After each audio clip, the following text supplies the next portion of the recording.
welcome to Circular Initiative Forum 2022. This might just be the most important forum when it comes to quickly change how we treat our world and our endless resources. Every year, around 100 billion tons of virgin raw materials are extracted around the world. And circular material flows could reduce the EU's industrial emissions by 56% until 2050. And this is an awakening, and it's very inspiring to see so many businesses and leaders now rushing in to do their part.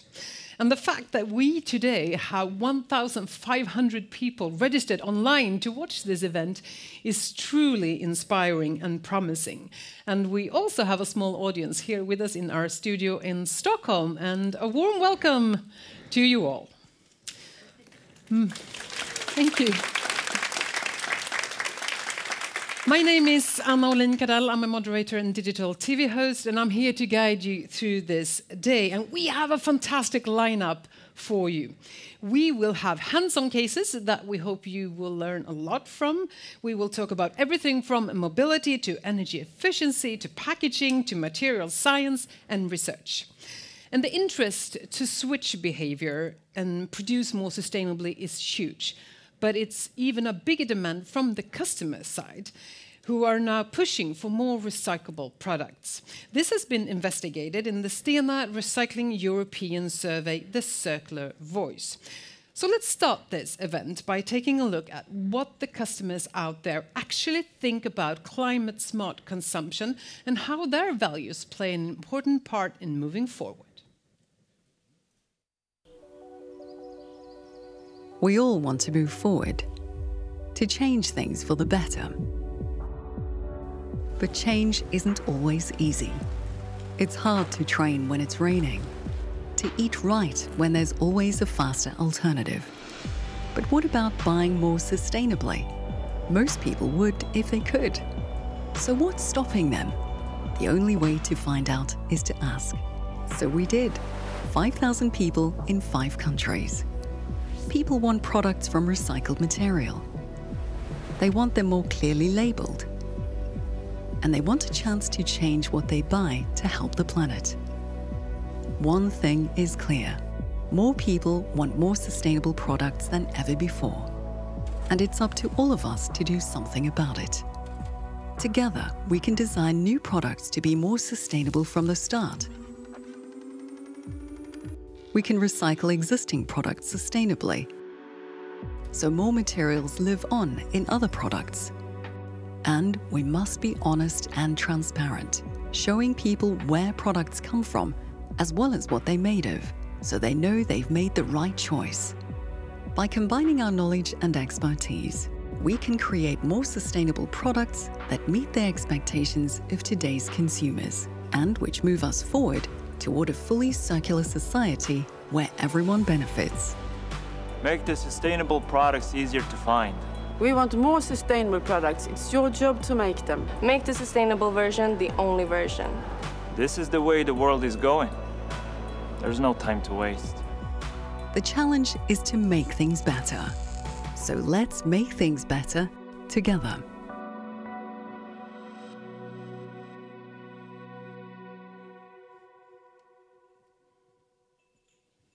The word together is essential for this event, but also for the work that Stena Recycling is doing.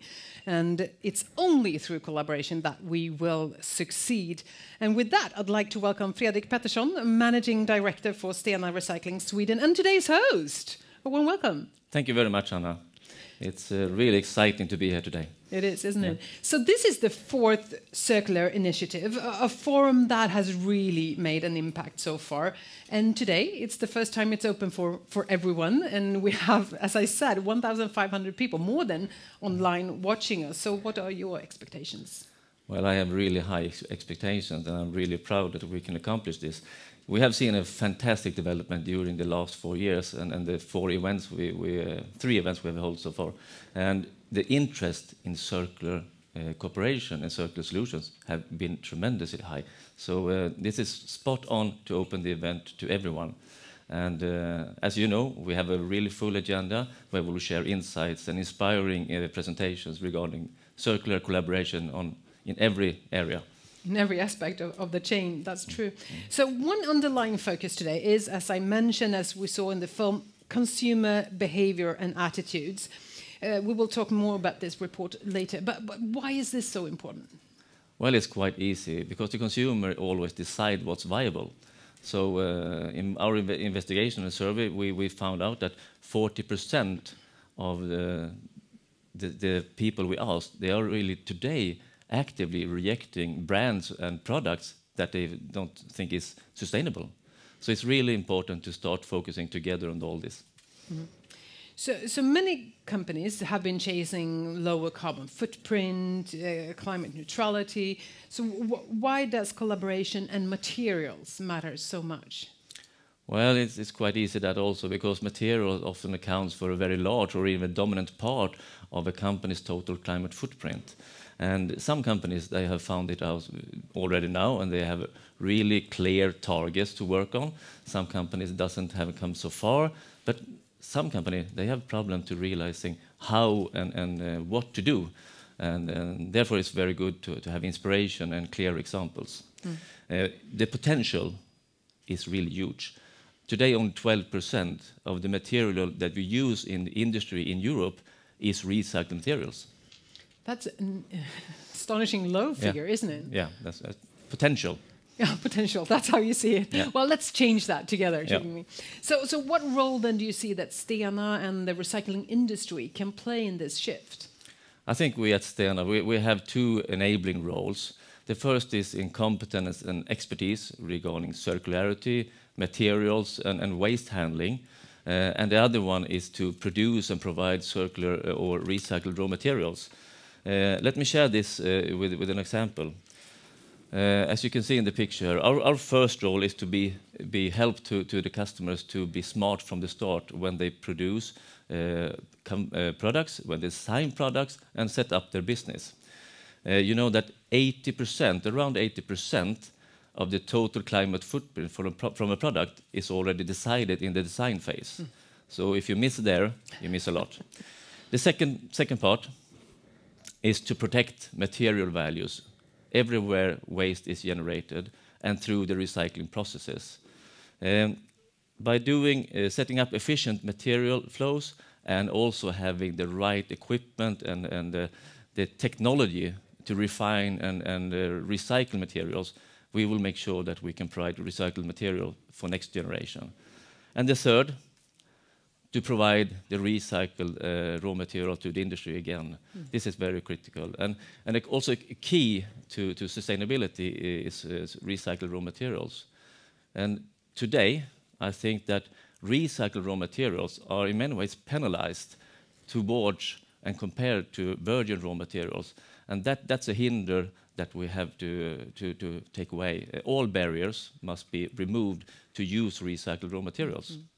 And we will talk more about that in the last panel of today, where you will take part and see what laws and regulations can do to make a change here. Yeah. So thank you for now, Fredrik, and see you later on. Thank you. Causing less climate impact has, or even become climate neutral, is, as we said, strategically important for companies, not at least then to secure your future business. A part of this is to avoid material resources being lost to landfills. And if you have the right partnership, you might be lucky enough to be able to use waste into a commercialized product. And that's exactly what Sweden's garden center chain Blomsterlandet and Stena Recycling has achieved with a process waste from the paper industry. So let's take a look at this. Problematiska avfall uppstår i många industrier över hela landet. Stenas storlek, kunnande och nätverk av partners gör att vi kan och vågar testa nya idéer. Det är det vi brinner för, att utveckla cirkulära lösningar. Som inte bara är rätt för miljön, utan att man även kan omvandla kostnader till något värdeskapande.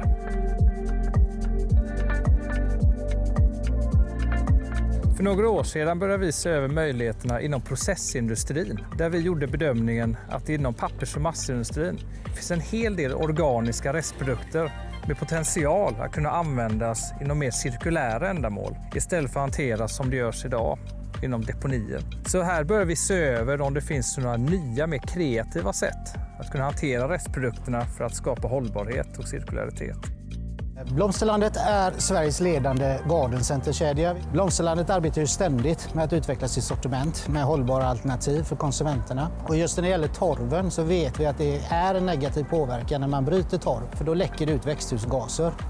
Problematiska avfall uppstår i många industrier över hela landet och man vill i många fall undvika att deponera dem för att det är inte hållbart och det blir allt dyrare. Men för en industri som inte själva har resurser eller nätverket kan det vara svårt att hitta en lösning där avfallet blir en möjlighet. Det är exakt där vi kan komma in med expertis och nätverket i alla branscher och i hela landet. Efter noggrann analys av de olika restprodukterna från pappers- och massaindustrin så vågar vi ganska fort göra bedömningen att några av restprodukterna tillsammans med trädgårdskompost som vi redan hanterar här på Stena borde tillsammans kunna skapa en torvfri jordprodukt. Så vi påbörjade en testprocess där vi tog olika blandningar mellan trädgårdskompost och restprodukter för att se vilken av blandningarna som tillsammans skulle skapa den bästa torvfria jordprodukten. Idag har vi 2 produkter. Hösten 2021 hade vi en lyckad testförsäljning av den torvfria produkten på butikerna i Stockholm och Göteborg. Butikerna som fick ut den här jorden sålde sluten ganska fort. Så den här ser vi en väldigt stor potential inför 2022 när vi rullar ut den här på alla butiker i landet. Tillsammans med den nya produkten förstås, som är den torvreducerade. Och det är kanske här som vi ser den stora volymen komma i framtiden. Det här projektet har visat att genom hårt slit, tydliga mål och tajta samarbeten mellan företag går att skapa hållbara lösningar som inte bara är rätt för miljön utan att man även kan omvandla kostnader till något värdeskapande. Det är det vi brinner för, att utveckla cirkulära lösningar som kan vara svåra och utmanande att identifiera och arbeta fram. Jordprojektet är verkligen ett bra exempel på det och det är en förebild för framtida cirkulära samarbeten.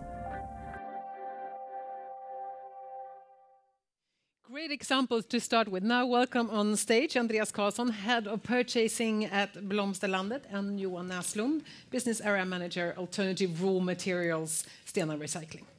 So, Andreas, how would you describe the business potential in circular soil products? We can see a huge expectation in this product. Today we sell around 1.5 million soil bags. And we believe in 2 to 3 years that we can take 50% of that volume and create new products. So this is only the start. Only the start. So, and it's the first time, right, that you make a product from the beginning? Yeah, for us as a company, it's the first time. So it's much knowledge to go further on. Mm. So, Johan, we heard Elin mention in the film that there might be similar opportunities coming up to turn waste into something more useful or valuable in other industries. Could you elaborate a little bit on that? Yes, our goal is to create value for our customers. And that is by offering high recycling rates and also to provide alternative raw materials.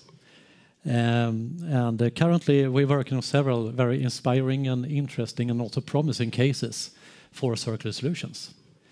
The cooperation with Blomsterlandet is one really good example in which we have been able to create a premium product out of 100% recycled material. Mm.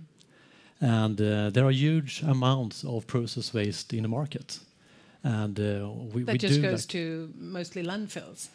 Yeah, sometimes it does to industrial landfills and so on, also to other sources and destinations. But what we'd like to do is actually to use our toolbox in order to provide value for our customers and transform waste from one industry into a resource in another industry. Mm. And we do see that the demand for such materials is increasing day by day. Mm. Seems like the only way to go and a brilliant thing to do, obviously. So what about then the customer expectation? Are they pushing you? Yes, they're pushing us forward all the time, and the expectations from the consumers has been very high. The knowledge from the customers has been really high. And what we can see in the social channels and everything, it has been overall the expectation. So to put this kind of product on the market has been very successful. Hmm. So Andreas, what would you say is the most important learning to succeed with such a project? Because it might seem easy now, retrospective, but I'm sure it wasn't in the beginning. Yeah. From my perspective, I have learned a lot during this project. We have actually been working with this project since 4 years back. And already from the beginning, we set a really clear target, what we wanted to achieve. And I would say that is one of the key elements for the success today. And we have been trying to be determined to actually hit the target to launch something in the market. A few things that stick out, I would say, is actually to have a really skilled and dedicated team that we have for sure had, and also the great and transparent cooperation with the Blomsterlandet. And Andreas, I'm sorry, I switched names before. So what has been the learnings for you? Now, I believe from the early beginning that we did this product very successful was that we could work on a transparent way, but also that it was the vision to create a product that we can put on the market and do commercially also. So together with great leaderships and transparent and much energy in this product from different companies, it has been very grateful. And it's a huge experience to all of the people who has joined the team in this. And you said that the response from customers has been great. There's been a lot of talk in social media about this. How has the industry around you reacted? Yeah, both in the garden industry, but also in the Blomsterlandet chain, it has been a huge project. But the most important thing is our consumers, and we put it on the right time on the market also. So the demand is from the consumers.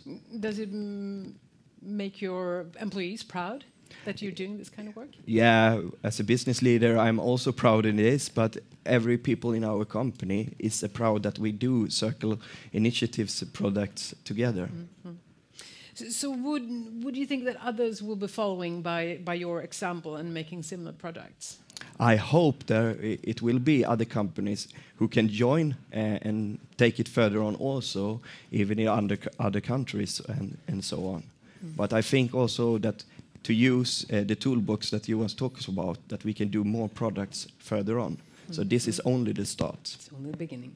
So tell us, there's hundreds, 1,500 people watching right now, and maybe a lot of thoughts popping up in people's heads. What message would you like to send the viewers who may be facing similar in other industries or the same industry, facing the same challenges? I would say, as mentioned earlier, waste from one industry can actually turn up as a resource, a new recycled resource for another industry. And that I find quite interesting and inspiring. We can make a big change in that. Sometimes, when you need to transform the material, you might need to process the waste. You might need to add something, or maybe to remove something else in order to meet the specification of the client, the customer, that we will receive the recycled material. For that to be successful, besides them to be determined that we talked about earlier, I would say that set clear targets, mind the details, extremely important, and maybe most important would be to have a great and skilled team, a product team. So you're not worried here today, Andreas, to give away your business secret. Now you really succeeded with this product. Yeah, I hope that this idea that we have done from the beginning can push the market forward and the industry. Well, thank you for sharing. It's super interesting, and it proves how much you actually can do. So thank you very much, Johan, Andreas, for coming here today. Next, we would like to reconnect with a company that's been with Stena from the very beginning of the Circular Initiative journey, and that is Electrolux. It started with an impressive work a couple of years ago to produce a prototype vacuum cleaner that consisted of 100% recycled material. Now the collaboration between Stena and Electrolux is pushed even further, and they're taking the next step towards making all home appliances circular in the future. Before I introduce our next guest, please take a look at this video.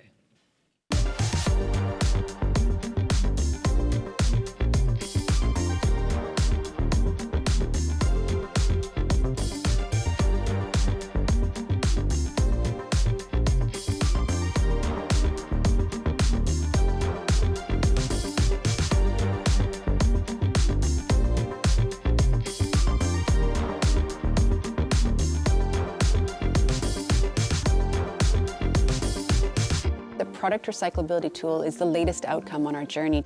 It'll enable design and engineering teams to explore recyclability right from the beginning of the design process. In 2021, we developed a prototype vacuum cleaner that is 90% recyclable. And in 2020, a vacuum cleaner built with 100% recycled materials and reused components, bringing us closer to our circular economy ambitions at Electrolux.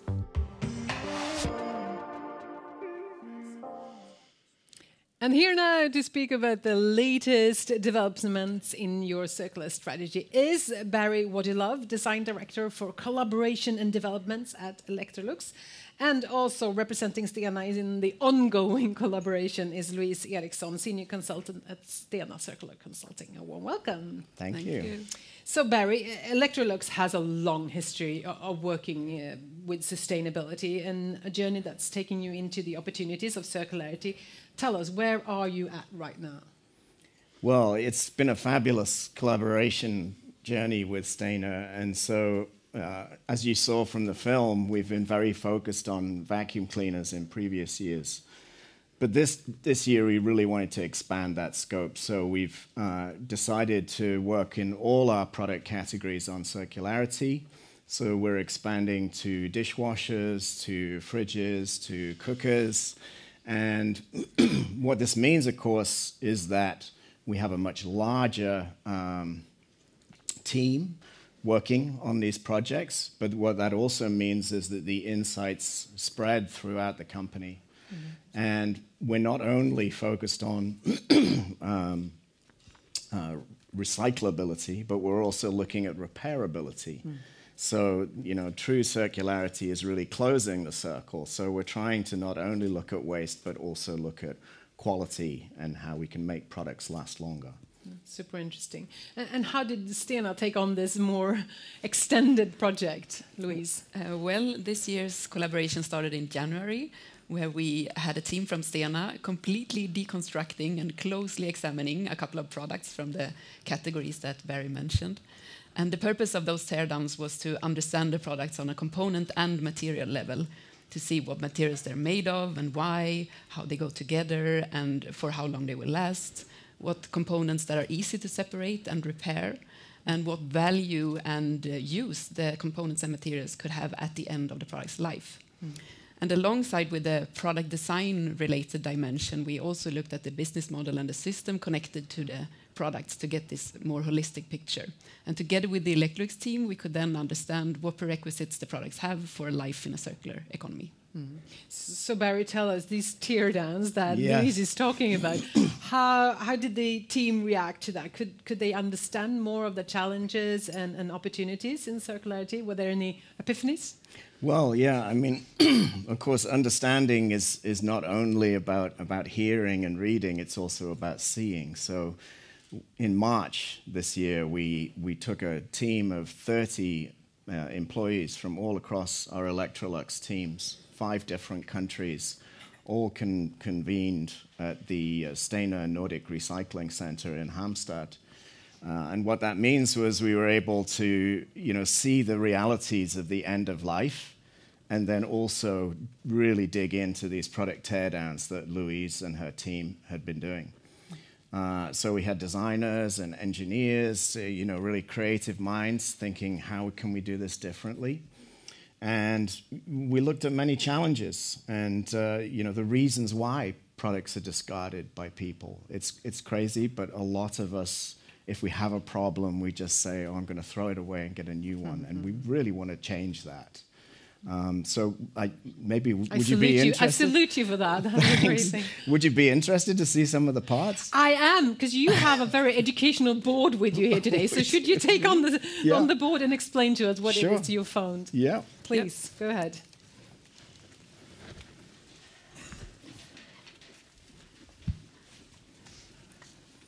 Yes, so here we have a board of components, and they're all parts from the products that we've been disassembling earlier this year. And as an example, here you see an induction hob, and here's the burner that sits beneath it. This is a part from a refrigerator. It's the insulation foam. And all these, we have some parts from washing machines and so on. And all these parts are, from a recyclability perspective, they could be improved, you could say. So as an example, we can look at this glass shelf here. It's from a refrigerator. And as you can see, the glass is very tightly connected to the plastic frame that's surrounding it. And that's a very clever solution from a functionality point of view. But when it comes to the circular economy, it has the downside that at the end of life, it's not so easy, almost impossible actually, to separate the glass from the plastic. So in the recycling process, this means that we will have a material stream with contamination, which has lower quality and less value. But the insight has led to that the Electrolux team is now already working on developing new solutions for these framing techniques that will be easier to separate. Yeah. And what do you have there, Barry? Well, yeah, this isn't my exercise device. This is actually a counterweight from a variety of products that we have use counterweights actually to keep them stable whilst the washing machine is washing, or you're opening your dishwasher. There needs to be something to hold it steady. And it's made from concrete. It's relatively cheap and easy to mold, but really it's not easy to recycle. So we're now trying to find alternative materials that have these properties, but are more recyclable. So we're looking at potentially recycled plastic or recycled metal to make a component, or perhaps even have a reusable one that could be swapped out at the end of life. Yeah, I'll put that back. Probably safe. So we don't have time to go through all the components here today, but instead we wanted to come back to the repairability topic and just mention again that in addition to the recyclability-focused exploration that we've done, we've also been exploring the topic of repair. And repair and being able to prolong the life of products is, of course, very important from a circular economy perspective. And it is also increasingly important for customers. And some countries have started to introduce now product labeling initiatives that will enable for customers to compare and understand the difference in repairability from different products and different brands. And thereby they will be able to make more informed choices at point of purchase. We actually have someone in the audience today that has a little bit more to say about that. Right, Anna? Yes, I've already stolen him. He's here with me on stage now. This is Martin Whitlock, Electrolux Repairability Director, which is a really cool new title. I've never met anyone before. You're the first one I meet, at least. So, and your role is brand new at Electrolux. So what are you set out to do? Thank you, Anna. Yeah, it's a super exciting new role, never been created before. As you can see, we're committed to change within Electrolux.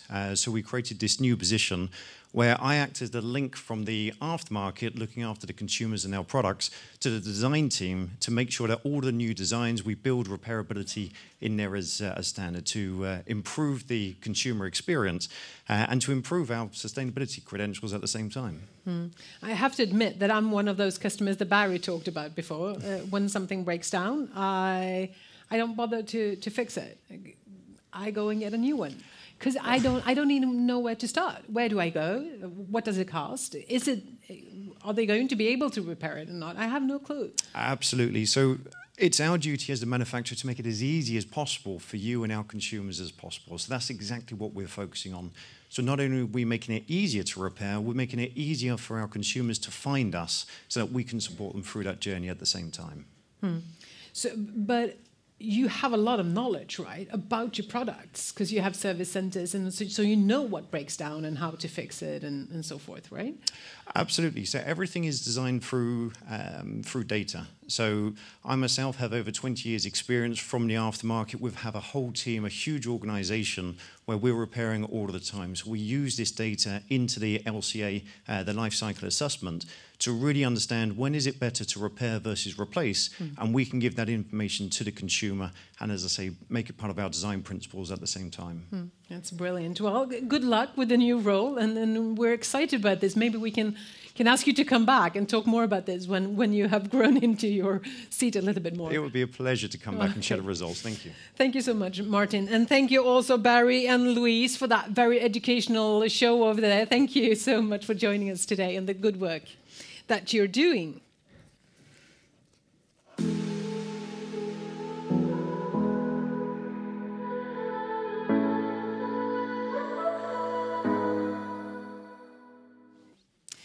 The Swedish electric car brand Polestar has set very high ambitions for climate, circularity, transparency and inclusion. And as their most ambitious initiative, the company has determined to develop a climate-neutral car by 2030. No carbon offset at all. Work has begun to create an equally ambitious headline target for circularity, and Stena Circularity Consulting has been an instrumental partner in helping Polestar lead the way. We now say welcome to Sander Jahilo, Circular Lead at Polestar, and Mats Linder, Head of Stena Circular Consulting. I leave the stage to you. Thank you very much. Yes, as Anna rightly said, Polestar is a performance luxury EV brand. We stand on three key pillars: sustainability, performance, and design. And for us, circularity is an instrumental part to achieve those targets. And additionally, circularity also helps address other planetary boundaries, which are equally in a crisis right now. And where we come in is that we were asked by Polestar to help them with two things, essentially. Better understand how the end-of-life vehicle market works, or the ELV, as we also say, especially when it comes to electric vehicles, quite different things than the old ICE vehicle. And secondly, to look at how to improve a car from a design point of view in order for it to be as sort of compatible with the circular economy as possible. Now, it's a pretty different challenge to live up to the very hands-on demonstration we just saw. It would have been fun to kind of roll in at Polestar 2 to the studio. It's a bit too crowded in here, unfortunately. So what we will do is instead to share three insights from this project that we did together. So if we begin with number one. So when it comes to recycling, or the end-of-life vehicle recycling system, it's designed completely around fragmentation. So you take the what's left of a car at its end of life. Some key parts, if they have scrap value, get removed beforehand, but then the rest is sent into a big fragmentation unit, a big mill essentially.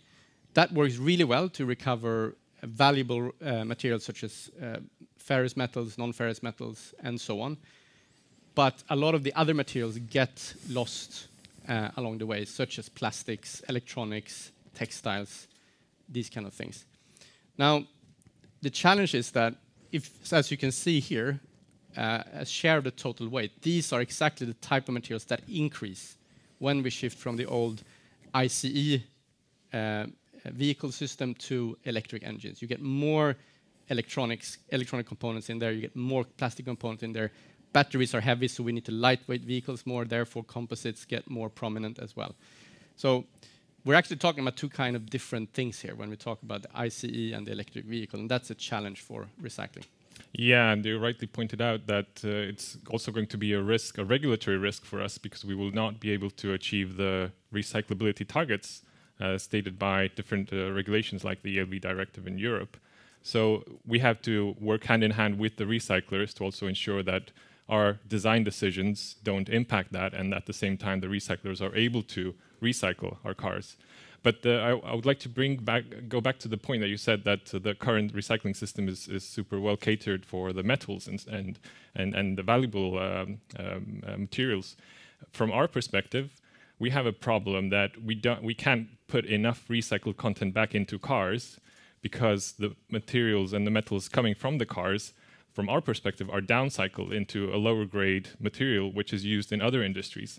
So this is a big problem for us. Yeah, I think that's a very important point, also a very generalizable point when it comes to the circular economy. If we focus only on taking care of what we have put on the market once at the end of life, we're only kind of solving half of the equation here. The other half of the equation is to get those materials back into high value applications, high quality applications. I mean, imagine if we recycled all the car materials in the world, but there were no recycled raw materials put back into cars. We still have a huge virgin raw material extraction at our hands only looking at cars, right? So that's a key challenge we need to meet, and it's very important to be clear that this is a challenge that is not met only by a recycler being able to get better qualities out of what's put in there. Neither is it a challenge only met by an OEM designing the things. This is really a good case in point of what Fredrik mentioned earlier about this being a collaboration. It's a collaboration type or type of collaboration that's also very challenging because it's new. Industries haven't really worked together in this way before. And this is a really tough challenge that the circular economy is placing on us, but also a very exciting one, I think. So that's really something everybody needs to work on together going forward. Absolutely agree on that. And our second insight is going into batteries. So naturally, batteries are critical to our electric cars. We can't do without them yet. And there's a lot of materials going in there that cannot be, we cannot increase the recycled content in our batteries right now.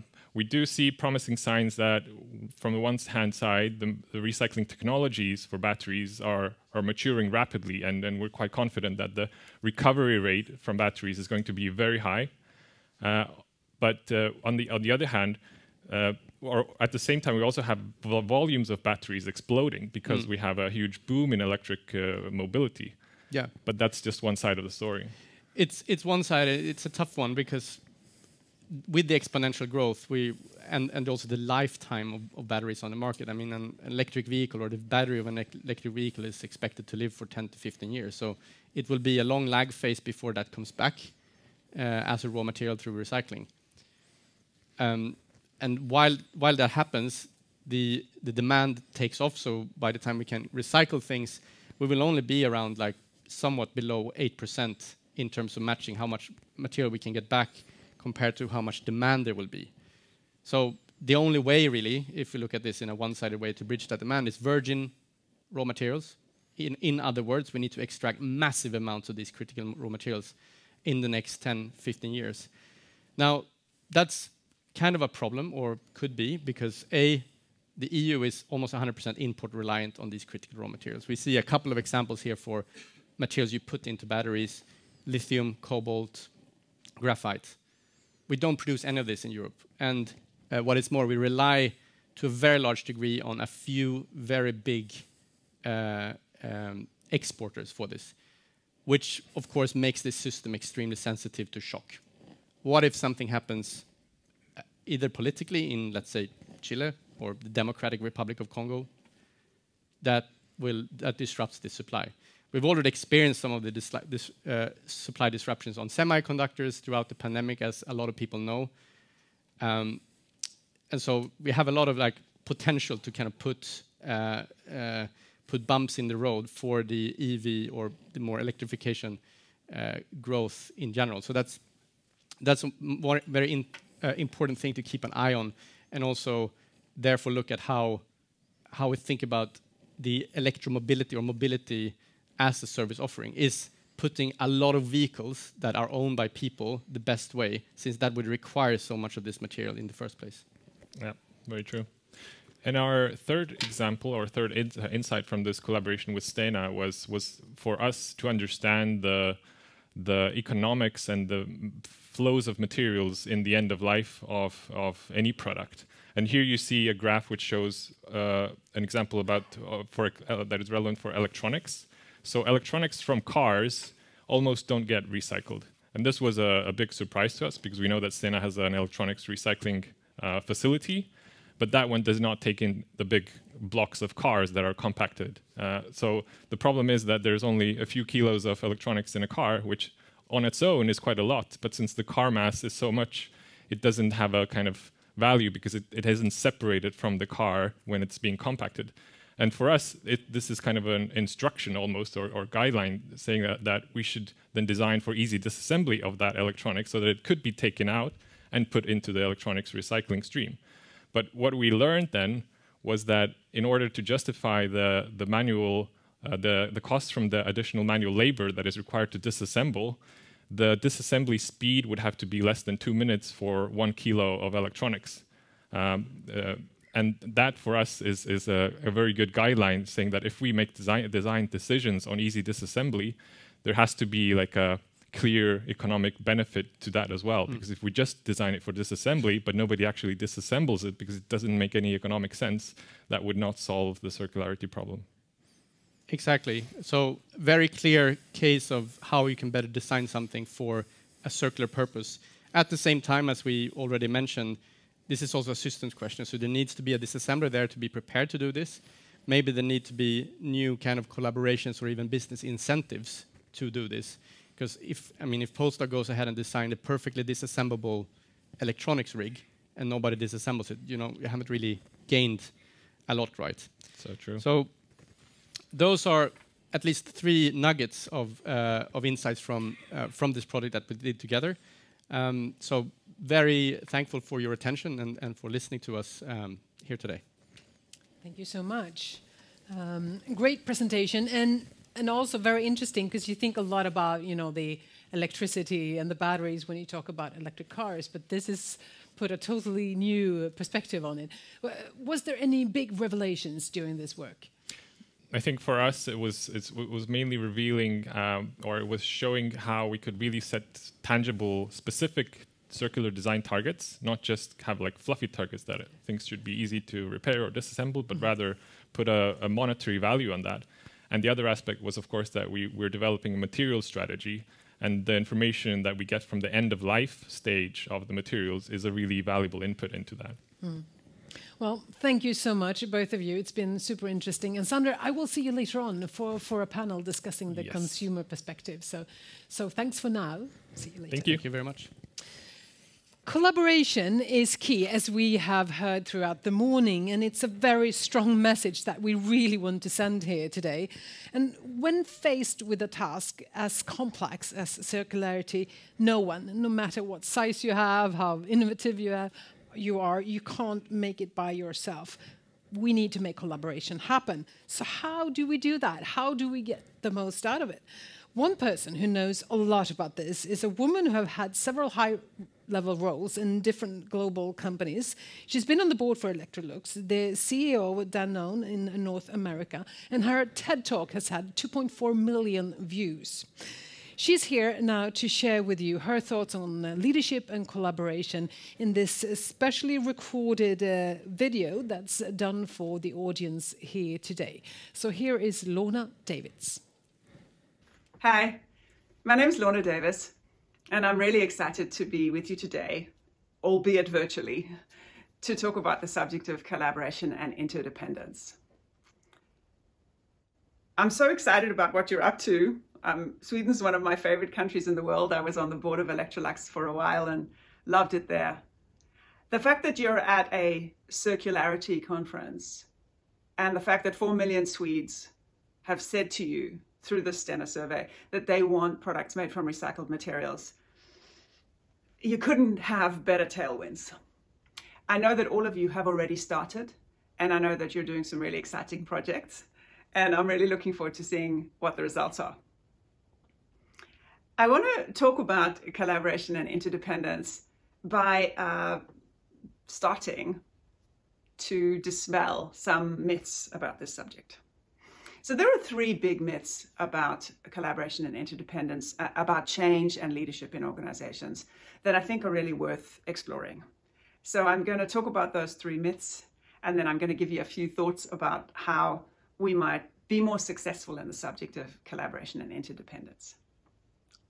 The first big myth is that humans are not designed to be collaborative.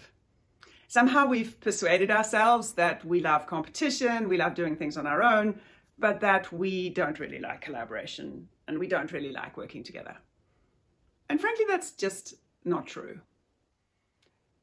We do it all the time. It's part of being human.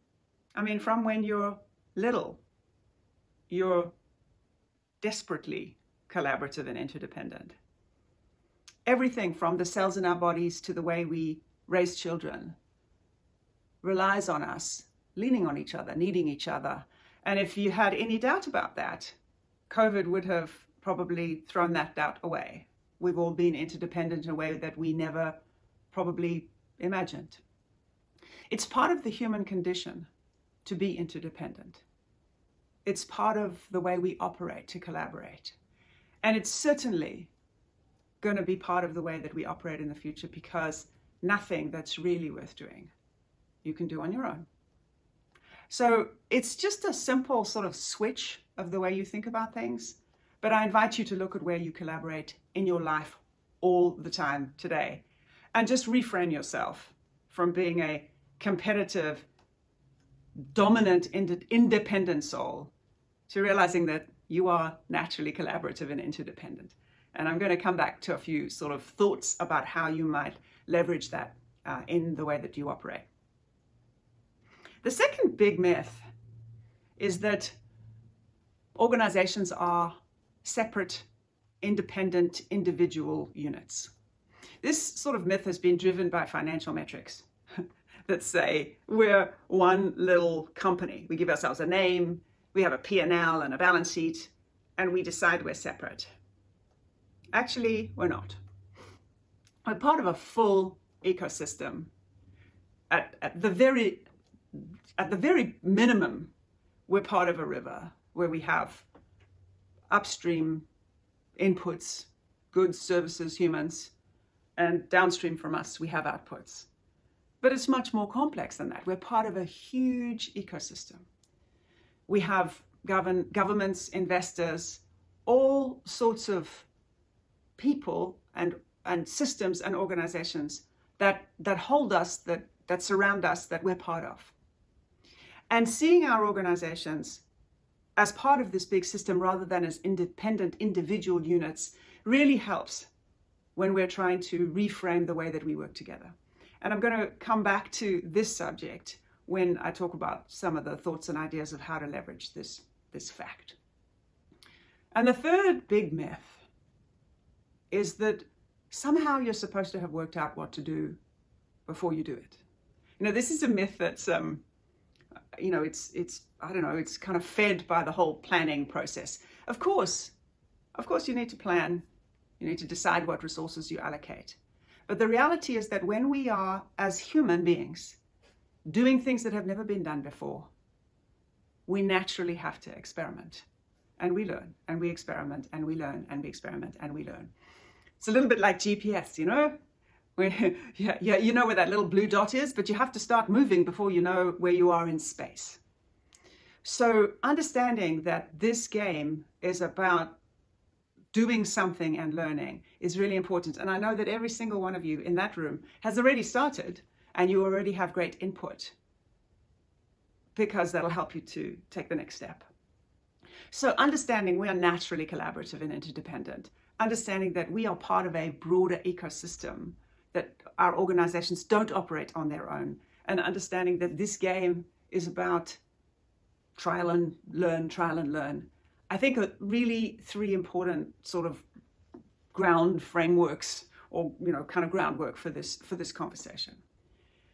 So now let's talk about the kinds of things that we might do in our organizations, knowing that these three myths are not true, that it's actually another way altogether. Let's start with the subject of collaboration and interdependence. You know, it's very difficult to start things from scratch. It's really relatively easy to give fuel to something that already has momentum. So the first thing that I would encourage you to do is that if you are starting on something new, then it's really tempting sometimes to say, I want to start something, because it's kind of habitual. We've been told, we've been persuaded that starting things alone is great. It's not our natural way necessarily. Look around and try and figure out who else is doing something similar and see if you can join them. That's the first invitation. Second, I guess it's kind of a thing for you to be curious about, something that I've noticed a lot myself, is to notice that there is a big difference between collaboration and delegation. And I'm going to tell you a story which you may relate to, you may not. It's slightly embarrassing, but a lot of these stories are, right? So there I was in a room with a group of the people in my team, and we were working on a new product innovation, and things weren't going well. We had tried a few things and we kept on getting really bad results in market research. And I was trying to figure out what to do next. And I was asking the people in the room, please, could you just tell me what you really think of this product? And I just wasn't getting the right kind of input. I wasn't getting honest feedback. And so I was frustrated. And I said, I don't understand why you don't all tell me the truth. And one of them said to me, you know, I think sometimes you forget that you're the one in this room with all the power. You know, you can fire any of us, but we can't fire you. And it was a shock, but she was right. That in my enthusiasm to be collaborative, I had missed an important issue of power. The reality is in organizations, we do have power structures and we have uneven power. So acknowledging where the power is a really important part of your interdependence and collaborative journey. Don't ignore it. Don't pretend it isn't there, particularly when you're the one who's got it all. So don't confuse collaboration and delegation. And the third thing is, I have noticed that the most diverse the group of people that I can get in a room to deal on any subject, the better. And what that means is often I have to learn how to listen differently. Because when we've got people who come from different backgrounds, who have different language skills, ability, and different personalities, often we have to slow things down so that we can really hear each other. And we don't like slowing things down in business. But I really urge you to slow things down. And I just want to say one thing about meetings. Meetings are what we do in business. We love meetings. And they are an important mechanism for collaboration. But many of our meetings are terrible. We have poor agendas. We don't have the right people there. We don't know why we're there. Put time and effort into your meetings. Ensure that everybody knows why they're there. And learn as you go. Take 5 minutes for check-in at the beginning, 5 minutes for lessons and learnings and checkouts at the end, and constantly improve the way you collaborate in meetings. So, ask who's doing something interesting. Make sure that you're joining somebody rather than starting something from scratch. Second, make sure that you're taking power dynamics into account and don't get delegation and collaboration confused. And third, really put effort into your meetings. It matters. It's the mechanism that we use most often. The second myth I talked about was being part of a broad system. The best, I guess, tip that I can give on the basis of this sort of insight for me is that once you see that you're part of a broader system, and all of you can, because you're talking about circularity, you're talking about interdependence, you're experimenting with interdependence, I urge you to get as courageous as you can about who you get to collaborate with you. Suppliers, in all of my time in business, the number of times that I had suppliers say to me, you know, I could help your company so much. You know, those were the days when we used to kind of meet each other, you know, used to go to a conference or something, and I would meet a supplier casually, and they would say to me, you know, we have a solution to many of the things that you are facing, but you never let us in. You only brief us in a tight, narrow little spec, and we never get an opportunity to really tell you what we think. So suppliers are a huge source of inspiration, innovation, and collaboration. Really important group. Second, customers. You know, I've been working in the subject of certification of B corporations, which are kind of like fair trade for business, for many years. And when a person comes to me and says, how can I transform my organization? The first thing that I ask them is to have a proper, honest, open conversation with their customers about what their customers really want. Because when your customer says to you, I will not do business with you unless you only produce products from recycled material, it's remarkable how quickly you'll be able to solve that problem. So you can often get your alliance with a customer to actually transform your organization from the inside. So alliances upstream, alliances downstream are really, really useful. I want to talk about another group of people that we don't talk about enough in this subject of the whole web of our enterprises and our business dealings and our activities is the most junior people in our world. What I've seen is that almost always the most junior people in organizations are the ones who are really pushing for change. So I urge you to invite the most junior members of your organization to lead these projects, to support these projects. And one of the best ways to get them actively into the room is to be public about what you're trying to do. Tell your whole organization what you're trying to do before you know how to do it. Tell your whole industry what you're doing before you know how to do it. I invite you to be brave in this area, because you will be able to get other people to help you in a way that you wouldn't if you keep things a secret. So, suppliers, customers, and the most junior employees in your organization are three of the most important groups. There are others, investors, government, really important. But think of yourselves as a network and get as many people to work with you as you can in that broader system. And thirdly, the subject of experimentation. You know, when we all learn to walk and talk, we tried things, we fell over, we tried things, we fell over, we tried things, we fell over, and then we mastered what we were up to. Enjoy the process of experimentation. You know, we often talk about the subject of failure in business. When we're dealing with the things that you're all dealing with and that I'm dealing with and that everybody that's awake is dealing with, which is the transformation of our world, learning and growing as we go are the only way. Nobody actually knows how to do it. So get really, really comfortable with experimentation and encourage your people to get comfortable with experimentation. It's the only way we're going to really crack some of the major challenges that the world is facing today. So, we're designed to be collaborative. We're part of big systems. We need to experiment our way through this whole wonderful next adventure for all of us. Ensure that you collaborate as broadly as you can. Make sure the power dynamics are not being ignored. Make sure your meetings are terrific. Really get your customers to work with you. Make them be agents for change in your organization. And remember how important your suppliers are, and make sure your most junior people are really getting their space. And finally, just keep on trying things. I'm really looking forward to seeing what you come up with. Thank you. It's been a privilege. Take care. Bye.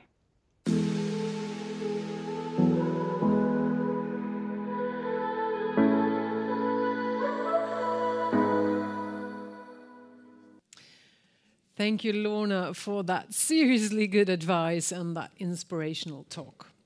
Well, time flies and we're almost halfway through our agenda. We will soon have a short break. But before that, we have gathered a panel of a fantastic group of people, professionals representing different industries for a short panel discussion. So here we have Vanessa Botani, VP Group Sustainability at Electrolux. We saw you briefly on a little video before.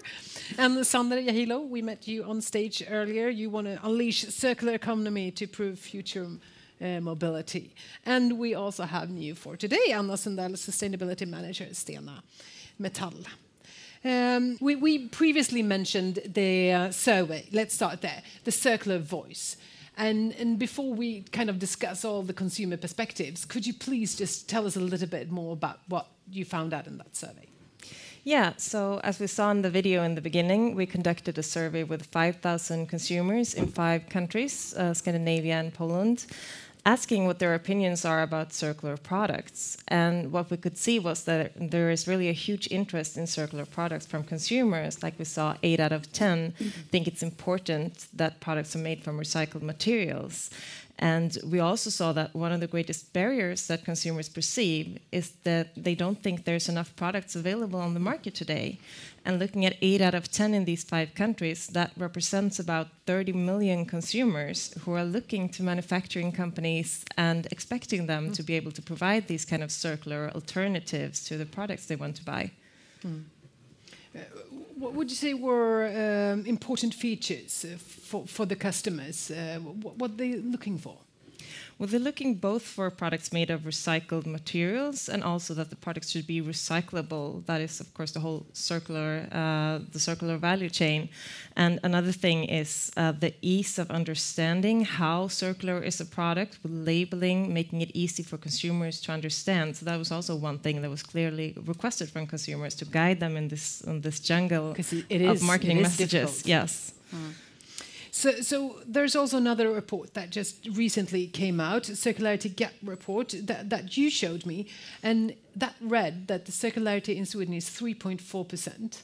And I had to read that number, 3 or 4 times before, like, could this be true? Have they done some mistake here? But it is true. To me, that was shockingly low. What do you say, Anna? Yeah, I agree. I had the same reaction when I first saw it, because the global average is 8.6. So, and in Sweden, we have this self-image that we're really good at recycling. We're like best in class. This is what we do. So that was surprising. But there are also a couple of biases that go into this figure. So it's important to look at that as well, because these 3.4% does not mean that 96.6% actually goes to waste or to landfill. A large part of that, for instance, goes into buildings and infrastructure, so it's locked in for a long time, but that doesn't mean that it can't eventually be recirculated back into society. And it's also affected by the fact that we have a lot of extracting industries in the north of Sweden, providing us with virgin resources, both domestically and also for export. So the 3.4 needs to be taken with a little bit of a grain of salt. But that said, still, of course, we can see there is a huge circularity gap here that we need to continue to work to bridge. If I may add, a lot of that material that is extracted, for example, the steel, that goes into long life products, and in the car industry, we have discovered, together with Stena as well, that around 70% of all cars currently on the market, they end up in developing countries. So essentially, we lose track of the material that we put on the market. We buy them here, and then they're kind of trickling down to different markets, going to Eastern Europe and then to other places, and eventually they will end up somewhere where their value is very low, but there is still some kind of value left, but we don't know if that gets recycled. That's a good explanation, but does that stick? Is that a good solution, that they take off somewhere and we have no clue what happens to it? The problem, in a way, it is good that things are continuously reused, but we don't know what happens at the end of life, because the recycling conditions, the social conditions for those people working in those landfills where they separate the scrap could be horrible. Also, there's environmental concerns. And with electric cars, it's going to be even worse if the batteries somehow fall out of our value chain and they get into these unregulated markets. Like, the recycling of batteries will be a big challenge. So it's not good enough? No. So Vanessa, what did you think of this number? It's a very low number, obviously, and something that surprised me a lot too. I think from a consumer perspective, we've seen that people really like this stuff, right? We've been working with recycled materials a lot in our vacuum cleaners, for example, and making green ranges and saying this is full of recycled plastic, and people love it. Our challenge really has been the supply of the recycled plastic, to get more of that into there, right? And then that's what we've been working for. But I think when you show results like this, and we show these kinds of studies, and we even do our own studies to see where consumers are, that drives even more. And I think Norna said it great, right? Compared to the study that's we've seen. I've seen with my own eyes. Last year, I went and saw, when we were showing consumers a fridge made of virgin plastic versus a fridge made with recycled plastic. And first, we didn't tell them the difference, and then they said, well, they kind of liked that clean white one because the recycled one, or the one with the recycled plastic, was a little more gray. It's hard to get that pure white color. Some also didn't like that and preferred the more gray kind of a color. But then this particular one that I was watching, then we told the consumer, well, this one has recycled plastic in it. And they said, well, why didn't you tell me that? And I want this one. Yeah. And okay, sure, it was one consumer, right? But it was so powerful to see when you tell them, when you show it, that's what we want. That's what I want. 8 out of 10, right? Exactly. So it's that to me is such encouraging results, and really gives us the power to say, let's not be afraid of this now. Let's just go for it. Yeah. So when did this mind shift happen? You've been following consumers for a long time. I think it's been coming over a long time, right? And as I said, we've seen this. We've seen how the interest in the products.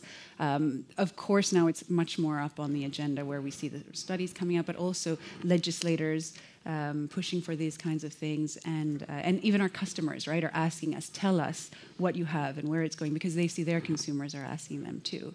So, but we really need to think about the whole system, right? So it's not just about the recycled materials, but how do we think about the recycled, getting it into the product, making it recyclable at the end so we can get those back and put them in again, and then repairability, as Martin was talking about too, right? And how can we make them last and get that sort of optimal lifetime, I like to say, for the product. As you talked about too, Sander, before in your presentation, and you set out to be a circular car choice. What challenges is there to change an old industry like the car industry is, because it's pretty conservative? Yeah, it has a lot of inertia, and there's also, like, a good example is our Polestar Zero project, which is getting an actual carbon neutral car on the market in 2030 without any offsets. That's a 10-year program essentially. So this kind of shows the time we give ourselves, and this is considered an extremely ambitious target by any researcher who knows like what it takes to get to carbon neutrality.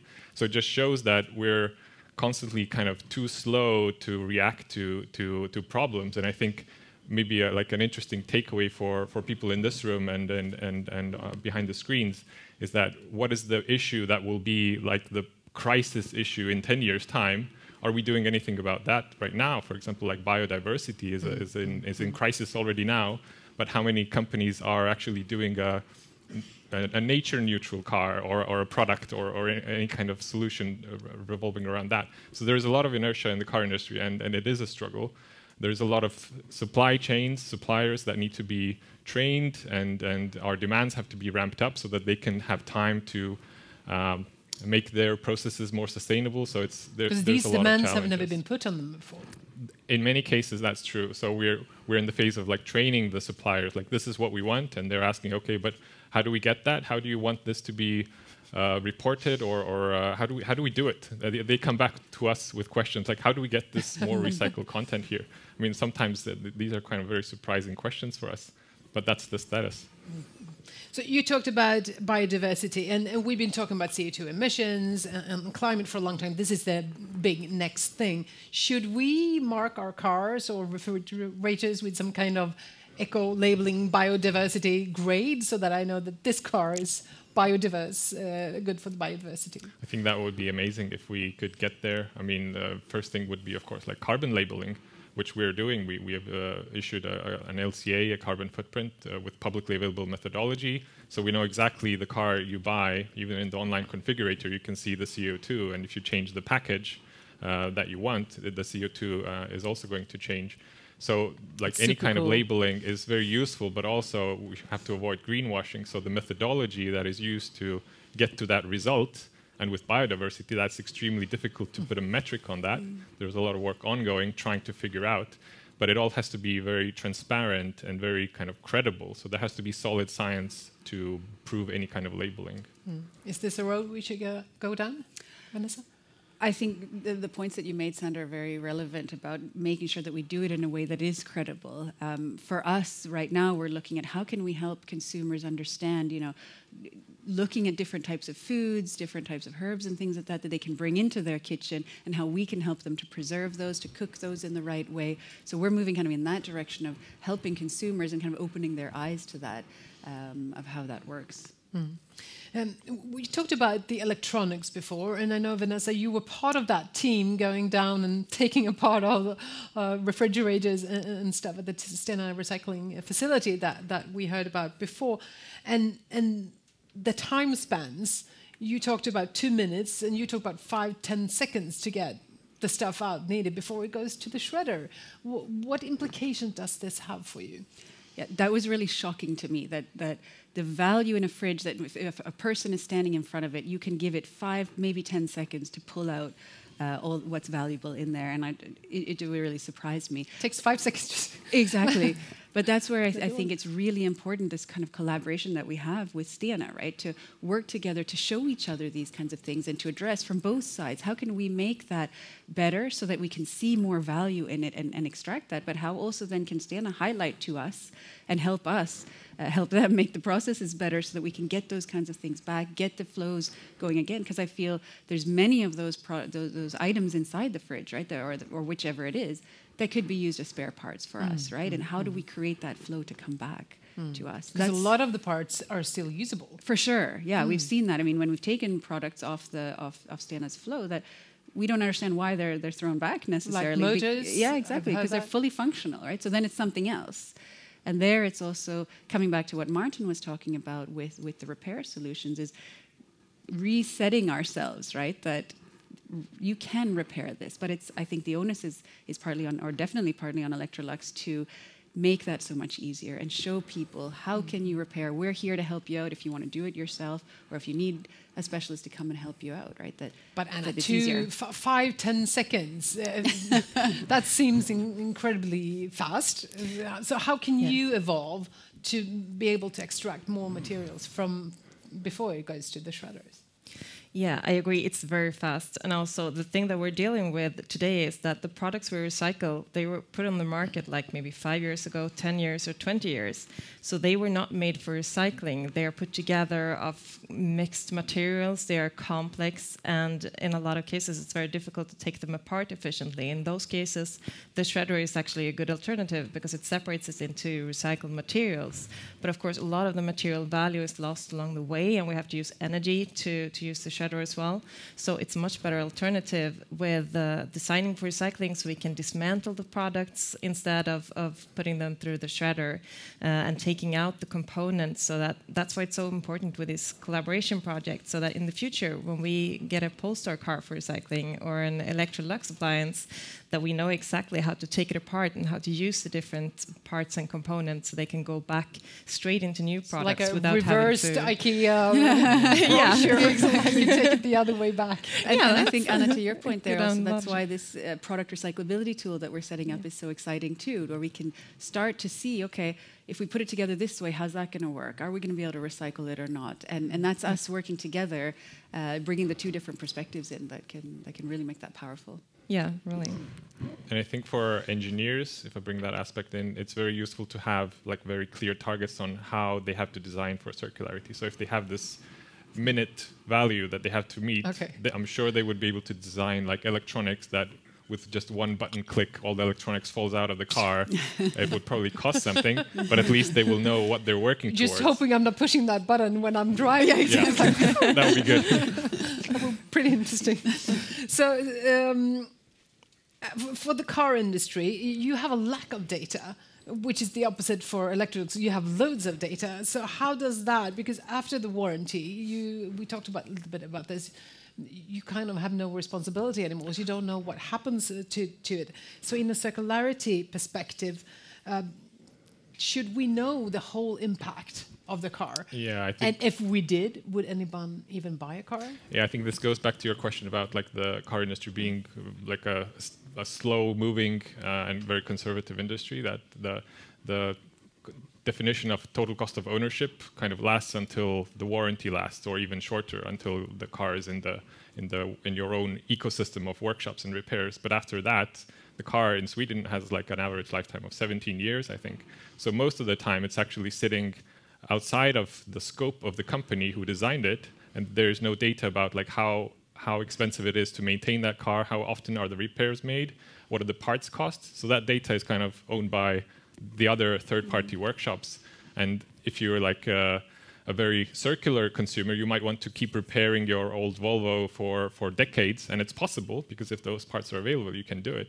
But it's just, you don't get those upgrades from, or functionality from the newer cars, so you just kind of, you're sacrificing your own comfort in a way for upholding that circularity. So for companies, it's important to minimize that TCO, the total cost of ownership, over the full lifetime of the product. Otherwise, it's a bit kind of a tunnel-visioned approach to that.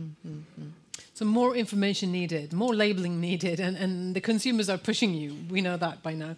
So if you want to read this report, Anna, where should I go? Yeah, all participants today, both here in the room and online, will receive an email after the meeting with a link to the survey, and it's also available already on stenarecycling.com. Super, thank you. I wish I had more time. Very interesting. Thank you so much for joining in this panel. Thank you. Thank you. So now we will take a short 10 minutes break. We start again at 10:25. See you then.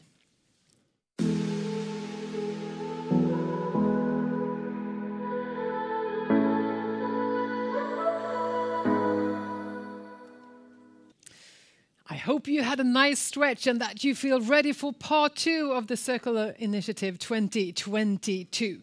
Before the break, we had a consumer focus, and we talked about the survey and consumer products. In this second part, we will turn to business with topics such as sustainable financing, new green steel, and we begin with energy efficiency.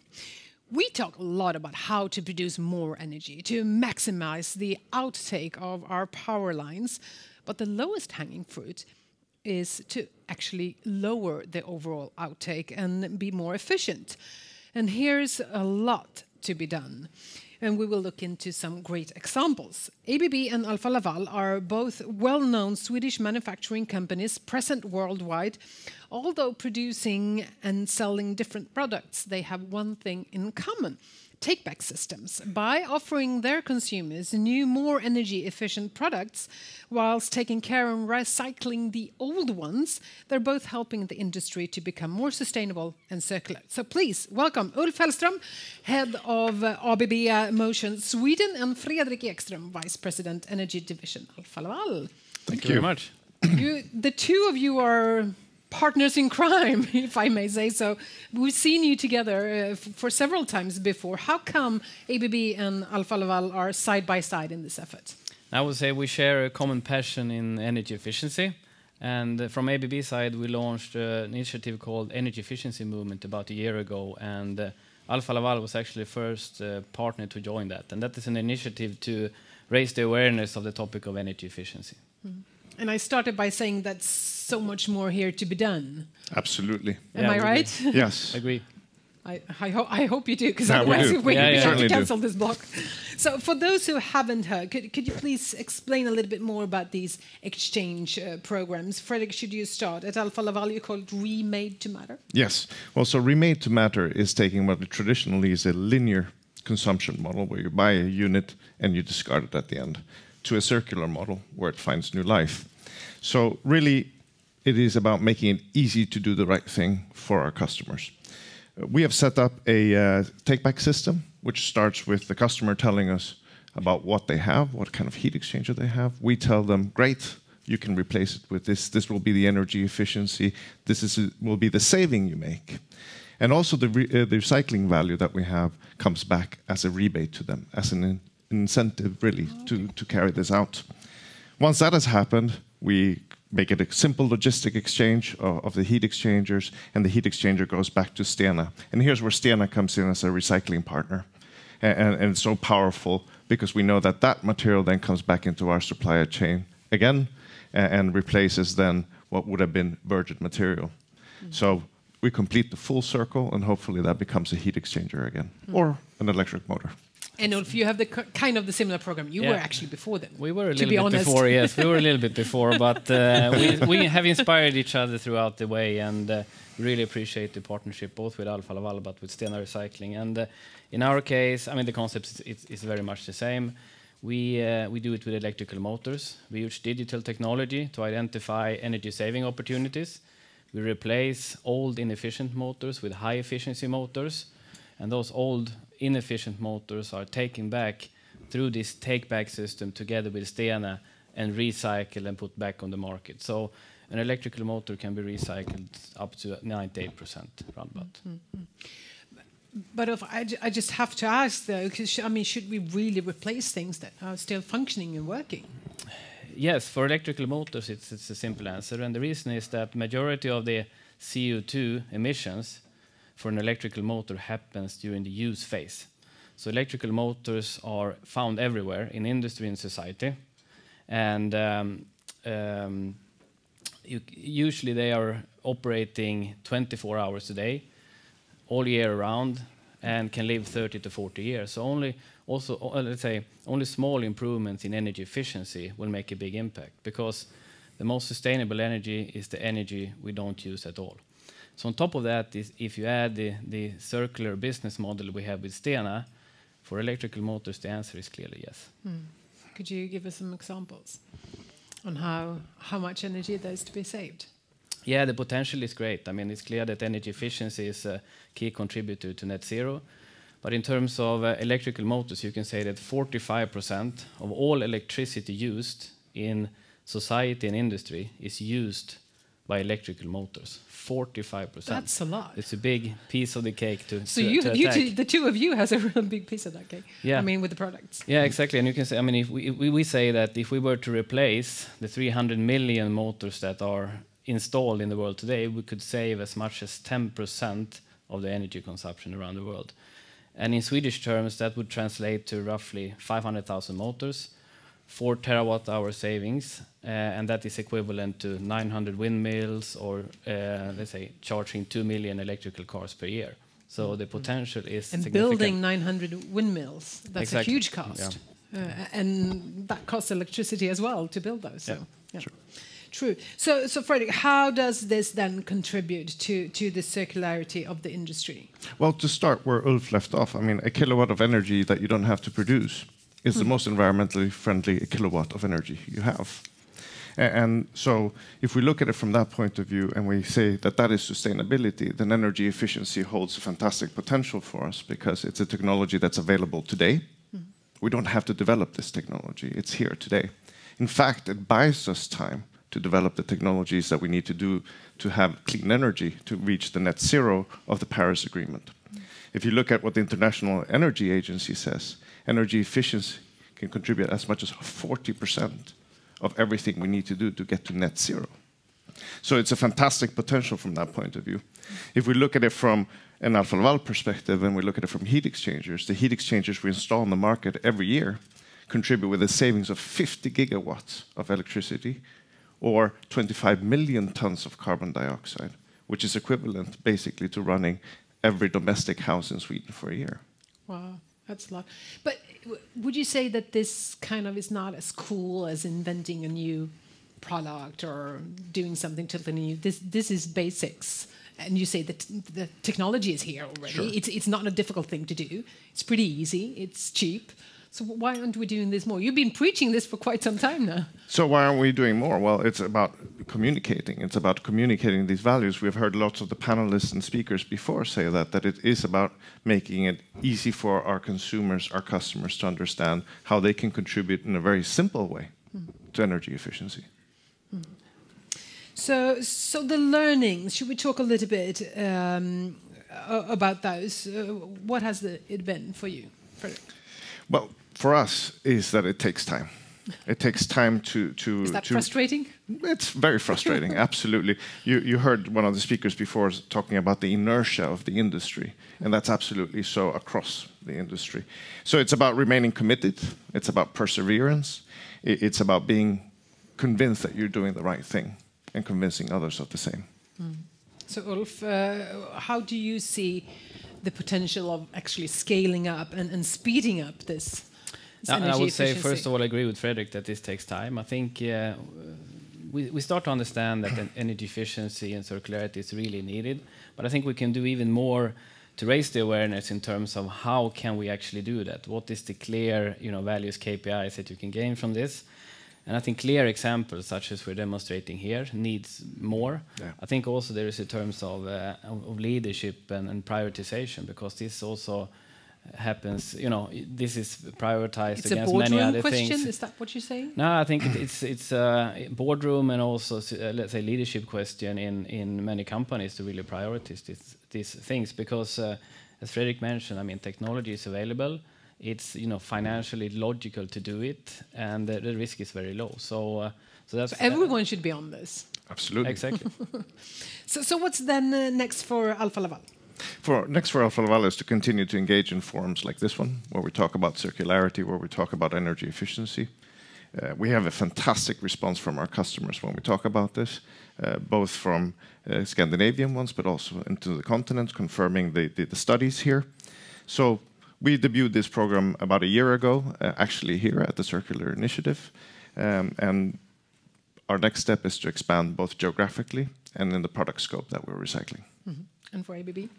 No, I would say, I mean, last year we demonstrated also, and we talked about this initiative, and we demonstrated one of our customers, SCA, in the pulp and paper industry, piloted the case and how much we saved, etc. Since then, we have a bit broadened our scope as well, like Electrolux talked about earlier this morning. We have included also in our concept with Stena larger generators and motors, etc. We also discuss expanding further with robots, frequency converters, etc. So that's one thing. Also, since last year, several new customers has joined the initiative as well. So we have now saved, or recycled, I would say, around about 120 tons of motors. So it's starting to scale up. We have also broadened a bit to other geographies. And also, one thing on the topic of raising awareness, we created our energy efficiency movement, which is the kind of initiative to raise awareness. And now it's open for everybody to join the energy efficiency movement should we as well. So encourage the audience to actually spread the word about this? Absolutely. And everybody is welcome to join the energy efficiency movement from ABB as well. Brilliant. So thank you so much for joining us here again at the Circular Initiative. I'm sure we're going to see you two again, and keep up the good work. Thank you so much. Thanks for having us. So, to become more circular, it requires great collaboration. This we have talked about. It needs research, and we need to develop new solutions. And not the least, we need also the financial resources. Luckily, investments are also moving towards more circularity and sustainability, and it's being more and more attractive on the financial markets. A current example is sustainably linked bonds, recently released by Vestas with support from SEB. We will now talk a little bit more about this, and as a background, we'll start by watching this little video.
And now we welcome on stage Lisa Ekstrand, Vice President and Head of Sustainability at Vestas, and Mats Olausson, Senior Advisor, Climate and Sustainable Finance, SEB. A warm welcome. Thank you. So, Lisa, we saw a little snapshot on what you are doing now. What does this full plan for circularity mean? Yes, actually, already back in 2020, we launched a very global and ambitious sustainability strategy, which is about reducing emissions and reducing waste and increase recycling. And the circularity roadmap that you just got a little snapshot of here is really kind of spelling out all the different actions and commitments that we need to take to deliver on our ambition to produce zero waste wind turbines by 2040. And ultimately, that is about reducing waste and increase recycling across the value chain. So we are looking at how we can design our wind turbines to make sure they can not only be recyclable, but also that they're circular, and in particularly on the wind turbine blades. That's what we're focusing on. There's been a lot of discussion about these. There's a lot of discussion on that, and that is because blades are made of composites, and wind turbines, I mean, they are designed to last for a really, really long time, and often to be in places where they're really, really harsh conditions. They're not supposed to be taken apart. They're supposed to be taking wind. And exactly, not to be taken apart, and that's exactly what we're now trying to do by designing circular blades going forward. But our circularity roadmap is also about reducing our own production waste and setting targets for our supply chain. But also very much also looking even more on how we can increase the use of refurbished components. I've heard many today speaking about that, but because essentially, if we can keep the same materials in the loop as long as possible, I mean, that is the greatest sustainability impact that we can have. So you're an early mover, launching a pretty bold plan addressing the waste. Can you describe the internal process that took place to be able to do this? I mean, ultimately, the highest level commitment, I mean, also all the way up to our board, was done already back in 2020 when we made the sustainability strategy. And of course, that very, very high level commitment is critical when you really are to kind of making sure that this is trickling down the organization. At Vestas, we have even made this a must-win battle, as we call it. That means that it has the highest priority, it has high attention to it. And that's because also because we see, I mean, there's such a push from our stakeholders for us to do this. And we're really seeing that picking up over the last couple of years. Our customers are putting completely different demands on us today. And it's moving fast, man. And it's moving fast. And you would think, I mean, we are delivering wind turbines. Many people think, aren't you sustainable enough? Mm-hmm. But I mean, that argument you could use maybe 5, 6, 7 years ago that you can't do anymore. Mm-hmm. And I'm turning now to you, Mats. SEB acted as a structural sustainability advisor to Vestas in connection then to their issuance in March of sustainably linked bonds. So should we start by, for those who might not know, to tell us what a sustainably linked bond is, first of all? Yep, thank you. Well, the sustainable finance market has been dominated by green bonds over the last 10, 15 years. And that's an excellent opportunity where focus is on exactly what you use the money from that particular bond for. Now, sustainability-linked bonds started showing up a few years ago, and there, instead, you can use the money for whatever. It is a forward-looking solution which aims to incentivize the issuers of the bond, the borrower, to follow their sustainability strategy. So the company needs to identify some topics that are really material from a sustainability perspective, and that can be measured, and then to set brave, ambitious targets in the future that go beyond business as usual. They measure, verify, and report on this, and if they meet the targets or not, will have an impact on the interest rate of the bond. So what's in it for companies who issue sustainability-linked funds like this? Well, as we see in recent years, how business strategies and sustainability strategies start to converge, this is an opportunity to articulate your sustainability story in your funding. And that comes with efficient financing as an effect. And for some companies, it's maybe more a matter of access to capital than price, but it's primarily a way of communication. So for Vestas, what was the reason for issuing such a bond? Well, being the company they are, they could easily issue a regular green bond very successfully.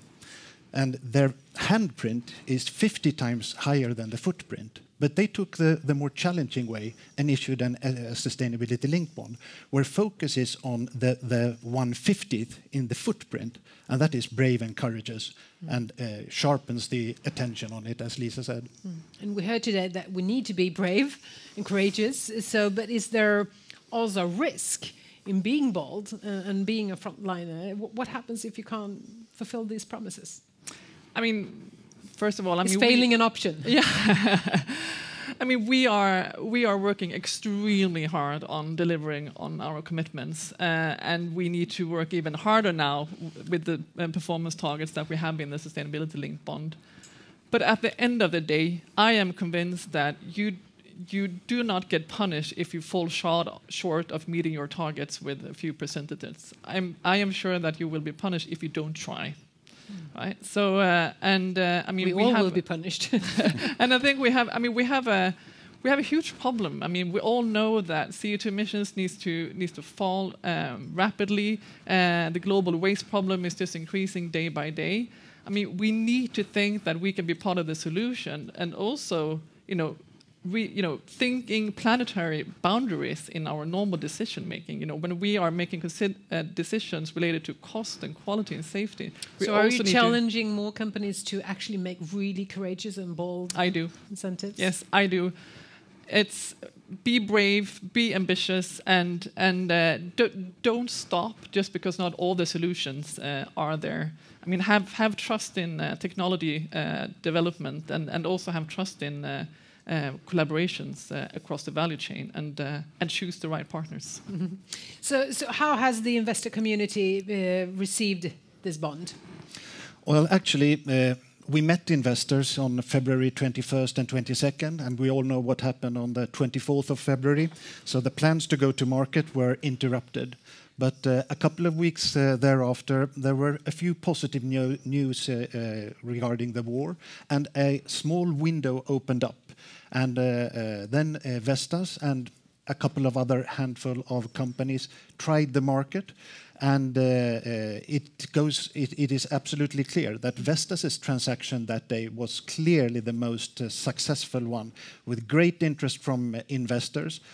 Price development during the day was really good, and it can't be explained by much other than Vestas being a very sustainable company and presenting now to the investors an opportunity for them to, in a very clear and transparent way, step in, fund Vestas and support them in their roadmap to circularity. Just very briefly, so a lot of work. Was it worth it? Yes, I mean, let me be honest. It was a lot of work. A lot of fun work. It was a lot of fun work. I mean, it took us a bit more than a year to really conclude on all the details. But again, I mean, it actually helped us to become even more crisp. And also, this is such an important tool for us to really demonstrate our commitments to circularity and sustainability overall. And yes, it was. Thank you very much for stopping by Circular Initiative 2022. Thank you so much. Thank you.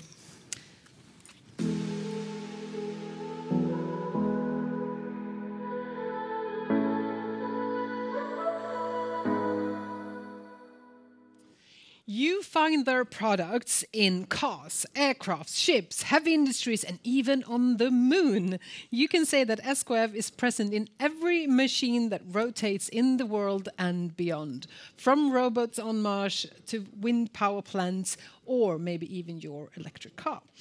We will now hear from their head of sustainability in cleantech, and he will prove some insights and learnings from the SKF journey to provide circular solutions to achieve net zero green gas emissions in the whole of their supply chain by 2050. So welcome and take it away, Johan Lannering. Thanks a lot. It's a pleasure being here. I posted this image on my LinkedIn site a week ago to do a fairly unscientific study of how we work with our gut feeling. And the question was, which packaging box is the most sustainable?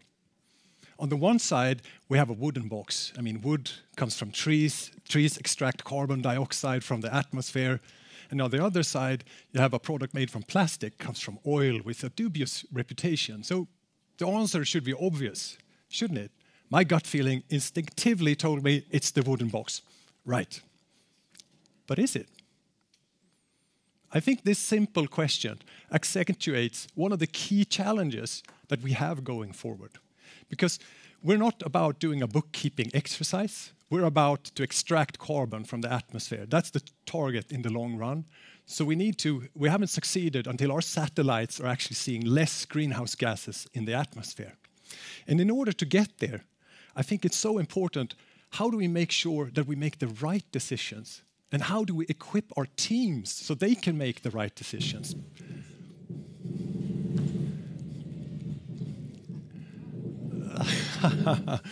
We have some construction work ongoing, or it was. I will come to a small competition later, and maybe that was a drum roll that came off a bit early. We will see, but if it comes again. Well, anyway, it was a bit distortion here in the room, perhaps an earthquake. But what I was saying, how do we navigate this? How do we make the right decisions? And also, how do we equip our teams? Because, you know, in daily work, you make decisions based on your gut.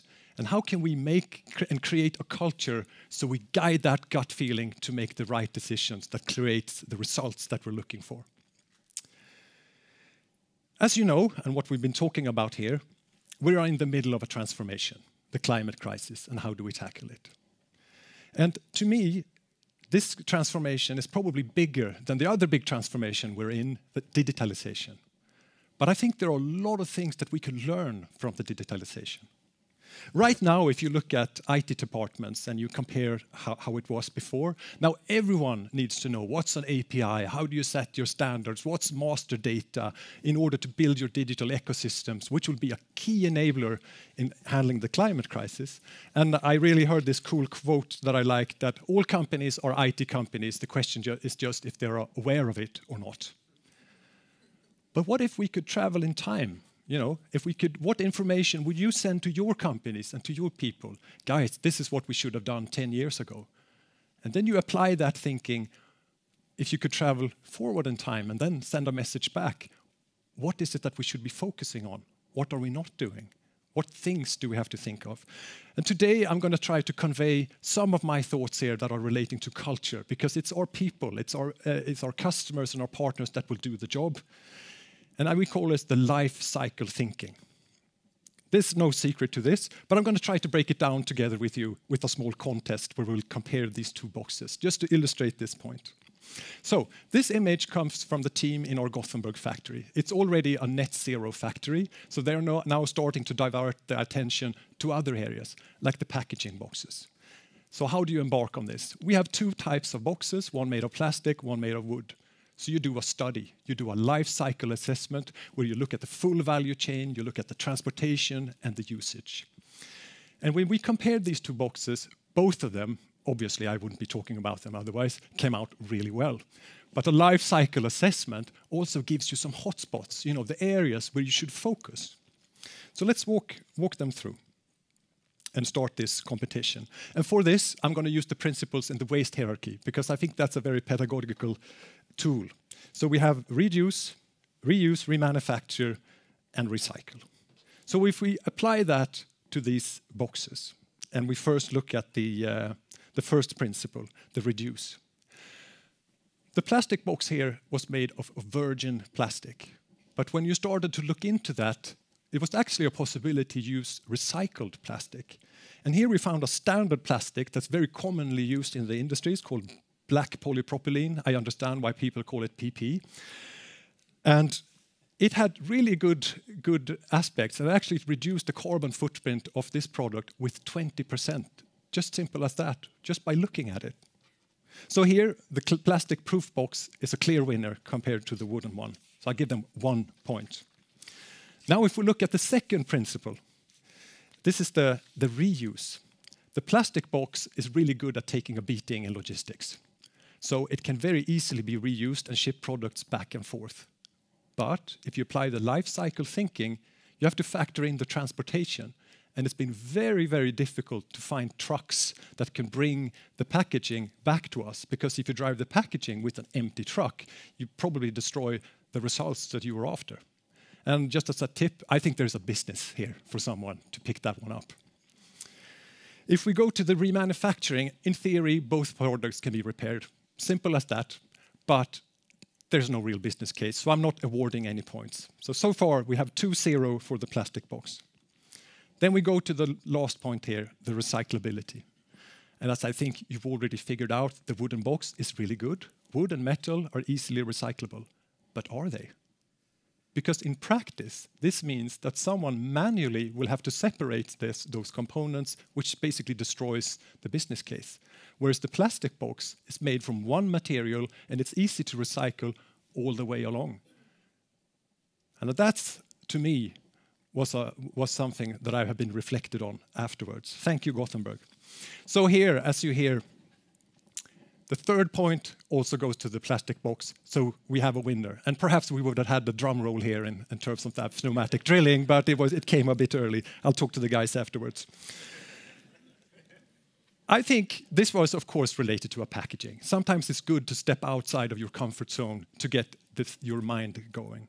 And of course, the impact of plastic is minuscule compared to the some 1.8 million tons we have to break down in our supply chain. We work in steel, and you have a lot of emissions relating to that. But I think one of the most important that SKF can do right now is to work with our customers and to make sure that their products has as good sustainability performance as possible, and of course also their solutions. And the easiest way for do this, applying the waste hierarchy principle, is to make, first of all, our customers' operations run as smoothly as possible, but also to make our bearings run as good as possible. So, as all SKF employees, I always bring a bearing in my pocket. But it's to illustrate. So how do we protect this product? Well, I think the first thing is to have good service and mount and dismount it in a proper way. But then we also have, inside of here, we have lubrication that protects the bearing when it rotates and reduces friction. Then we have seals that protects the lubrication inside and prevents dirt from coming in. And then, which is a really neat thing, you could attach a sensor. And with that data, you can start doing some amazing thing from a circularity point of view. Primarily, when working with our customers and helping them with their uptime, you get very good vibration signals from a bearing on when you have to act, so to work with your preventive maintenance. That's the biggest thing we can do. But also, we could use this data to know when is this bearing about to fail, so we could take it out of production and remanufacture it. And I just heard of some examples from the pulp and paper industry where we remanufacture the same bearings for 6 times. And each time you have a saving of 90% or up to 90% of CO2 compared to a new bearing. So you have great benefits in this setup.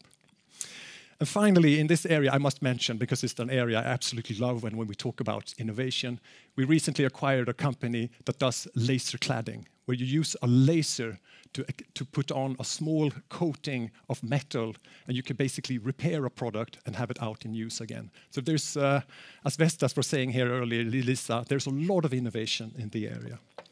And I also think that this life cycle thinking really triggers in how we work with our customers. And something that we bring up is that I'm my customer's scope 3, and we are both in the interest of reducing that. So for a time, it's not a binary discussion. It's a problem solving that we do together. And we're seeing an enormous increase in the customer discussions we have here. So to conclude, I left you hanging a little bit on the answer. What did people answer then on my LinkedIn on the gut feeling? Well, they had 3 choices. 51% went for the plastic box. 27% went for the wooden box, and the rest went for both are equally good. So what does that mean unscientifically? Well, it means if we use our gut emotions and decide, we're 51% right, which then statistically better than if a monkey would choose everyone. But of course, it's not good enough. And we have to work together to get those gut decisions to 100%. Thank you. Thank you, Johan. It seems a good thing to take out the gut decision. I would have gone for the wooden box, so I'm Me too, and I prepared the questions. So. So let's go for the knowledge part, right? Thank you so much for joining us here today, and also revealing that there's a business case here for someone to take. I think so. Good for you. So thank you very much. Thank you. Even though steel is one of the world's most recyclable materials, steel production still accounts for more than 25% of Europe's industrial CO2 emissions, which is more than the Nordics' total CO2 emissions, more than all the flights going from the EU. Something radical needs to be done here and change. And luckily, amazing things are happening in the northern parts of Sweden. H2 Green Steel is a disruptive company aiming to produce 5 million tons of green steel annually by 2030. And we're now happy to have their Chief Technology Officer with us. A warm welcome, Maria Persson-Gulda. Thank you.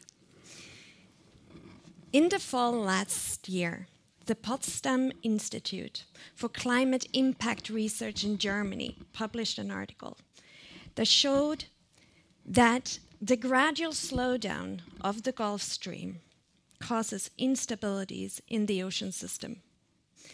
Due to this instability and increasing temperatures, an abrupt slowdown of the Gulf Stream could be foreseen within 1 to 5 decades.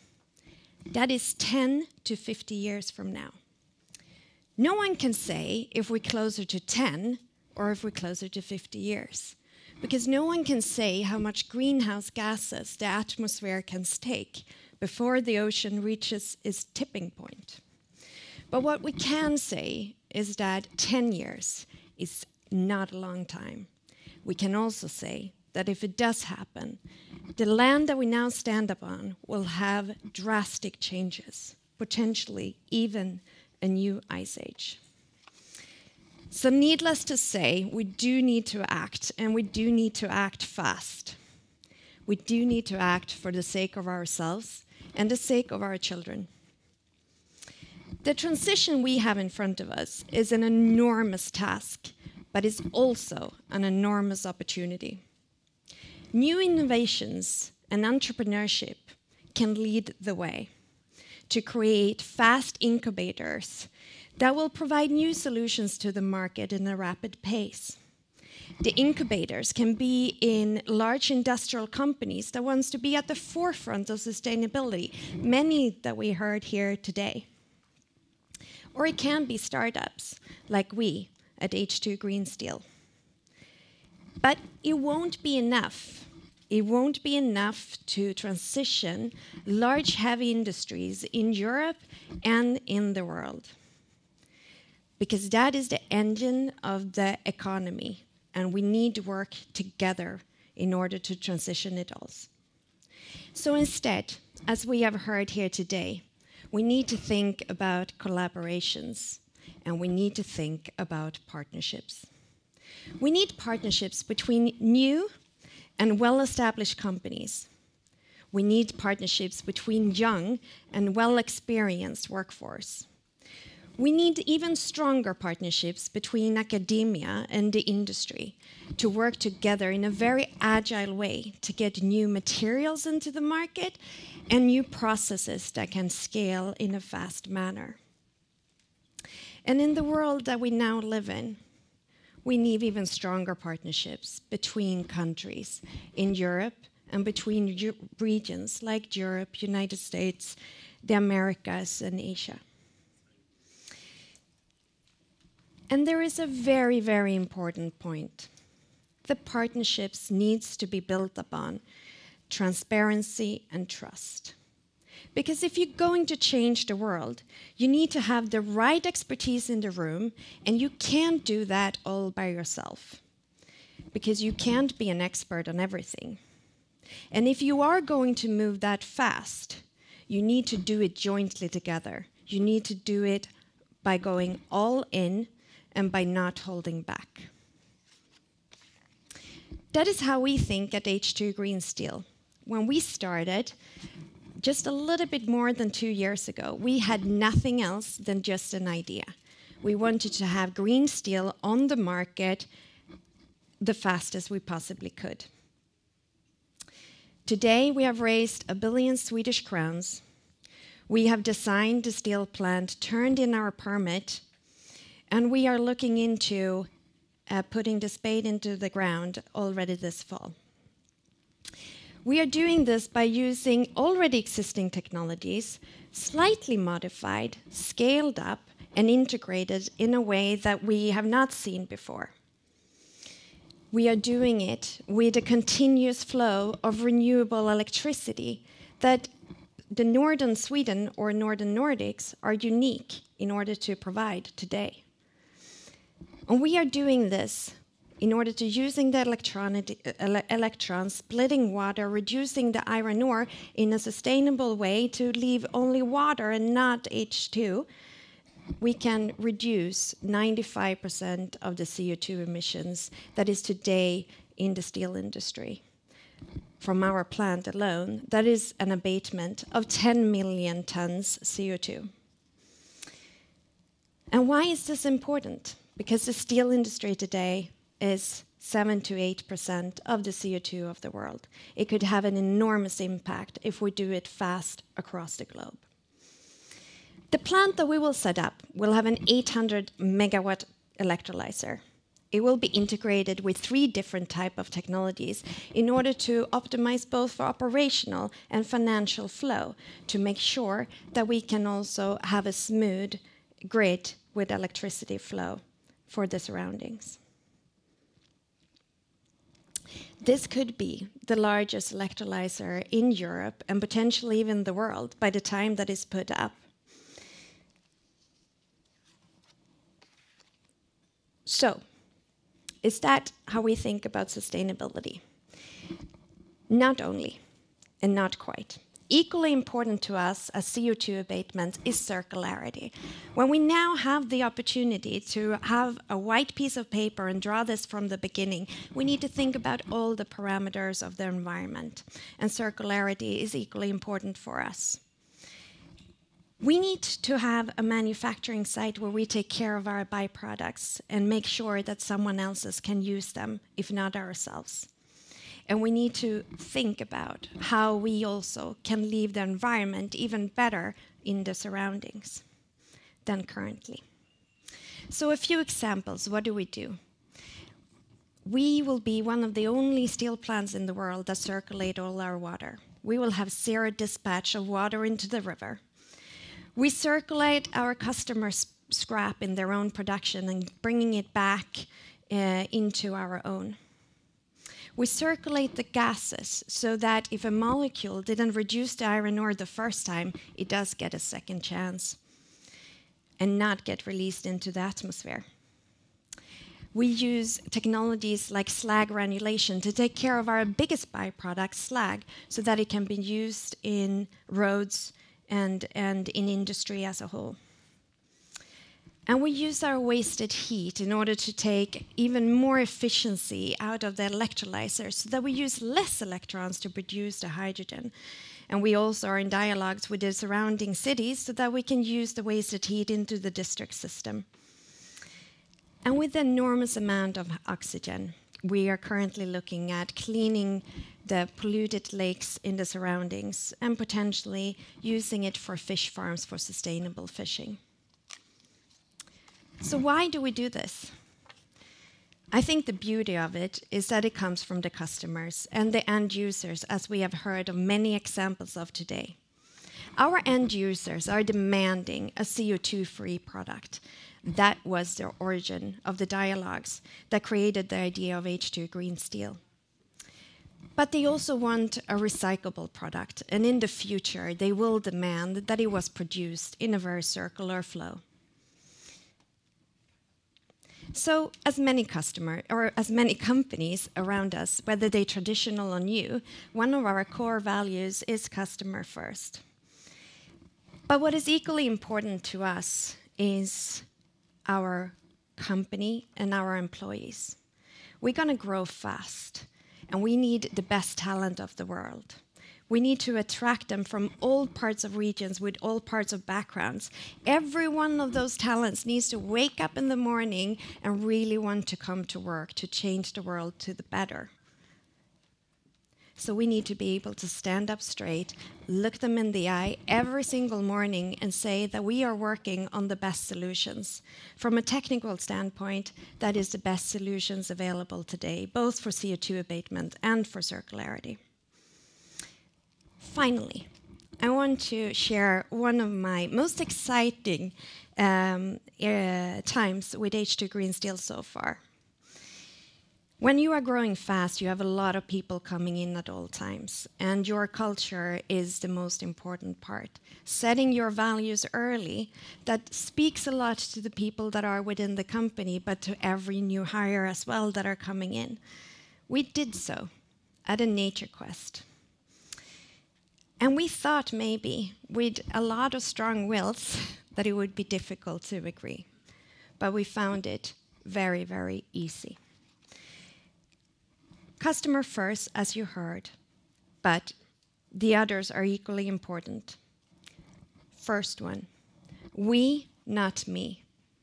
Internally and externally. Our stakeholders, like anyone else of the companies, is employees, customers, and investors, but it's also the society and the planet. We want to leave the world in a better place for our children, as we have spoken about, and we need to do that together. Secondly, head held high with the partnerships and internally, Transparency and trust is so important with all our stakeholders. We need to be trustworthy and transparent, and we demand that from the other party. But it's also the obligation to dissent and say what might be really hard to hear, but necessary in order to move forward, do the right thing, and move fast.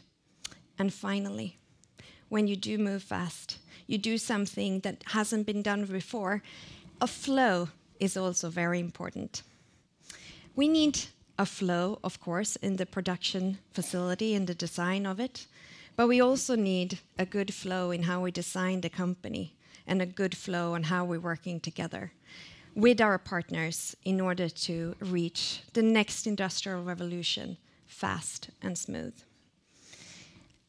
We are hugely excited about the journey that we have taken on. We are hugely excited about the partnerships that we have created so far, and we are hugely excited about the next 10 years and the impact that we can create together.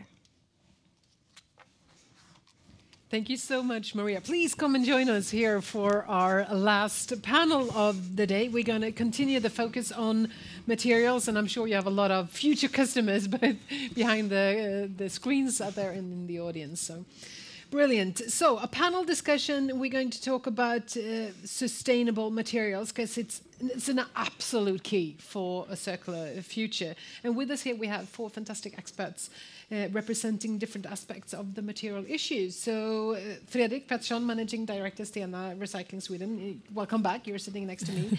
And then we have Sara Masur, Director, Strategic Research, Knut and Alice Wallenberg Foundation. You are also the chair of Wallenberg Initiative Material Science for Sustainability, which we will talk about here today. And Lena Westerholm, Global Sustainability Manager, Robotics and Discrete Automation, also Head of Sustainability Affairs. Welcome. And, of course, then we have Maria that we just listened to. A warm welcome to you as well. So should we start with you, Sarah? Because I want to know about that product, the new initiative that you've been taking on Material Science for Sustainability, funded by the Knut and Alice Wallenberg Foundation, with over just 3 billion earmarked for research to create new conditions for sustainable society. Tell us about this program and the goals of the initiative. Yes, so by the end of last year, we decided in Knut and Alice Wallenberg Foundation to start a new strategic initiative, the Wallenberg Initiative Material Science for Sustainability.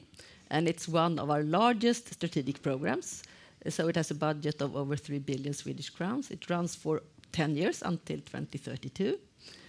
And the vision is material science for sustainability.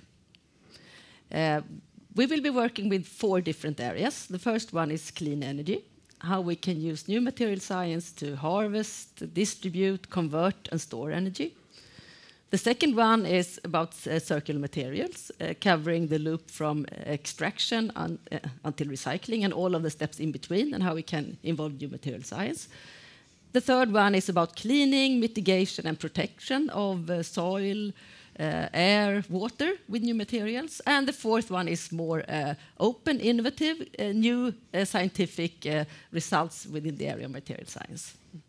So, and we're doing this together with the Swedish universities, the 6 big ones where we have great expertise in material science, as well as together with Swedish industry. So why this huge focus on materials and why at this point in time? Well, I think we've had a lot of great motivations from the previous speakers here. We are in the middle of a transformation. Material science is key for enabling the goals that we need for a sustainable growth. We did actually a survey where we mapped material science against the UN ESG targets, and almost all of them we could see an impact from material science. And also we know that the production and use of materials accounts for more than 25% of the emission of greenhouse gases. So for sure, it is an area that we need to do much more in to have sustainability for the future. And this program is also set up in close relationship with the Swedish industry. Why is this collaboration so crucial? Well, first of all, the The objective of the entire foundation is to be landsgagnelig, for the betterment of Sweden, which means working together with Swedish industry for Sweden and Swedish industry to be successful long term. And one key component of that is building competence and knowledge for Swedish industry. So that is what we do. Then, as we heard, for instance, from Lorna, for all of the great things that we want to achieve and need to achieve, we need to do it together. So it's not academia on one side, industry on the other. It's what we can achieve together. And that is what we want to bring together in this program. So I'm turning then to you, Lena. You have big industry company and you used to collaboration as well. How important is this for you, the collaboration with the science? I would say it's crucial. I think you will get many new friends here after this session today.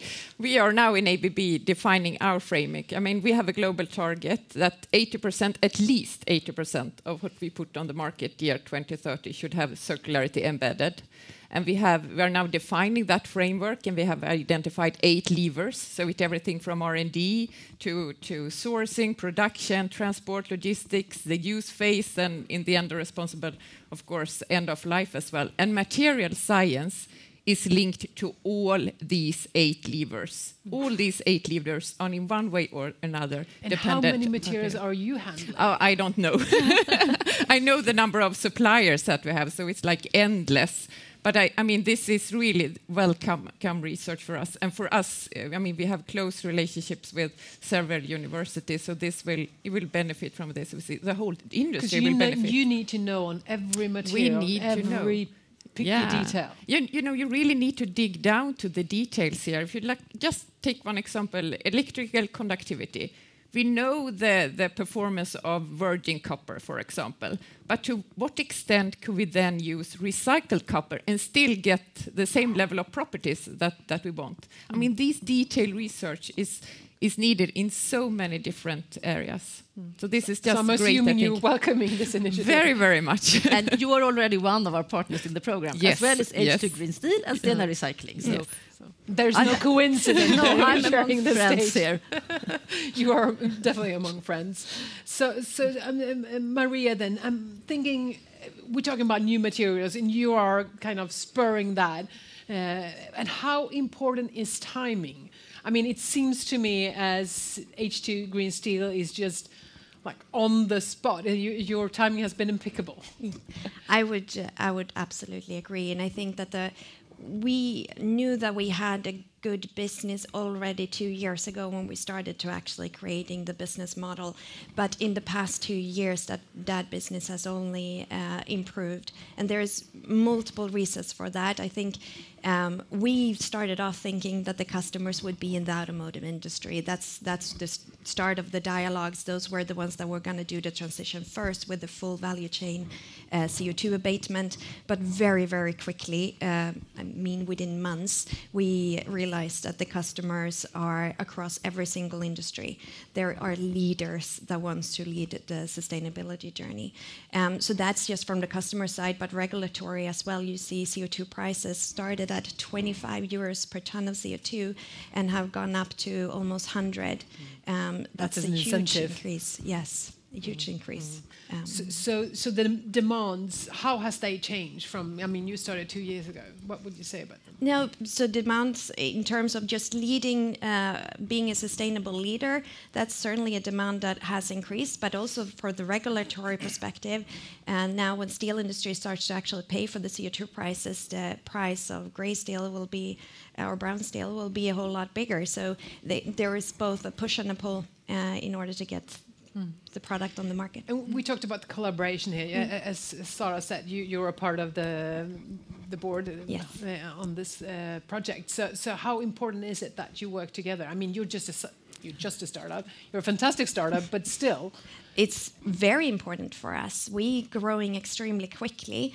In the past year, I think we have grown from like 20 to 100 people, and that will only escalate going forward.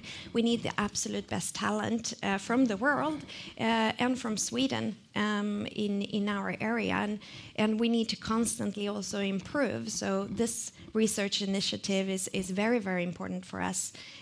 To attract our own talent, but also attract talent into our partnerships that we jointly together will move faster forward.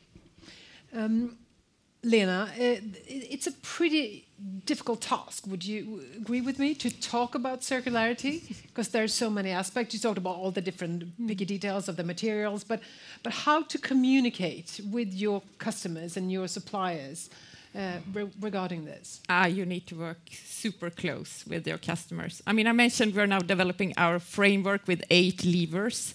And we really need to make sure that what we do makes sense for our customers. Because in the end, you want to take decisions that enables the customers to take smart decisions that make them more competitive, you can say. So it's really, really important to make sure that you work with the things that brings value to your customers in this journey. So I would say, close dialogue to the customers, that's the key. We had that example before with the wooden box and the plastic box. I obviously choose the wrong one. But is it obvious? Is it obvious to know what is circular and what's not? Oh, no, I wish it was, but it's definitely not. I would say sustainability and circularity is like a system science. And sustainability really requires quantification. And there are many areas that we need to quantify. I mean, traditionally, you look at corrosion aspect, maybe electromagnetic aspects and those things. But with ambitions for circularity, you also need to look at recyclability. You need to look at, how easy it is, how is the energy efficiency level, the greenhouse gas dimensions, everything. So there are a lot of things that needs to be quantified because you really want to put your efforts where you can have the biggest impact. And without quantifying, you don't know. I mean, the gut feeling is one thing. It's good to have a gut feeling, but it's also really good to have the facts. It's not enough. We've learned that today. So, Frederick, it seems like you got your work cut out for you. Yeah, we like the world we see and the development. However, we see many challenges going forward. Of course, everything is not so easy. For example, one challenge we have is that recycled raw material that everyone wants is legally classified as waste. And when you classify a raw material as waste, it comes certain challenges. And waste in general is so many different types of material. And I have an example here. You talked about you need copper. This is pure, recycled, customer-specific copper. Very critical raw material for many industries. This is waste legally. And when we transport this to customers, we must handle this, and documentation, everything must handle according to the waste legislation. So we must focus on differentiate waste from recycled raw materials in order to actually use and trade recycled raw materials. That's a very big challenge we have ahead of us. So would you say that legislators are behind the industry because the industry is pushing really hard now? I would say the interest from the industry today is really focused. We have heard many cases of that today, and I think we will not see a lesser focus going forward. I think there is some work to do regarding legislation to catch up and also to be agile. Because we need to change and remove every barrier, as I said in the start of this event. We have to remove every barrier or obstacle in order to use and trade with recycled raw materials, because this is what we talk about. Everyone wants and needs this type of material in the new products. So you can't go to waste. So learning about the materials, is that also a great part of the work that you're supposed to be doing to maybe help the industries and help the decision makers to make informed decisions? That's something that we're thinking about currently. We did that in the AI area. There we started a new program on humanity and society aspects of AI and autonomous systems, especially for that reason that we needed to work with regulations, laws, economic systems, incentives, etc. And we're thinking about doing something similar in the material area because I think you're right. That's a huge problem. We need to ensure that we can update the regulations, the laws, the economic systems to really make the full benefit out of the science. Yeah.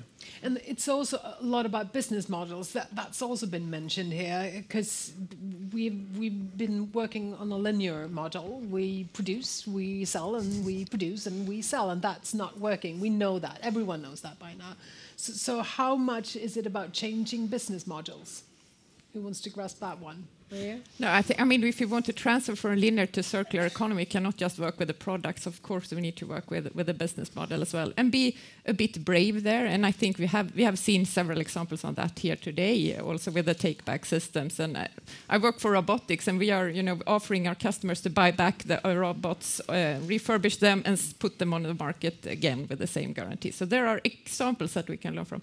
But here also the startups. I mean, you can have the right business model already from the beginning. So I think this is also something that the giants can learn.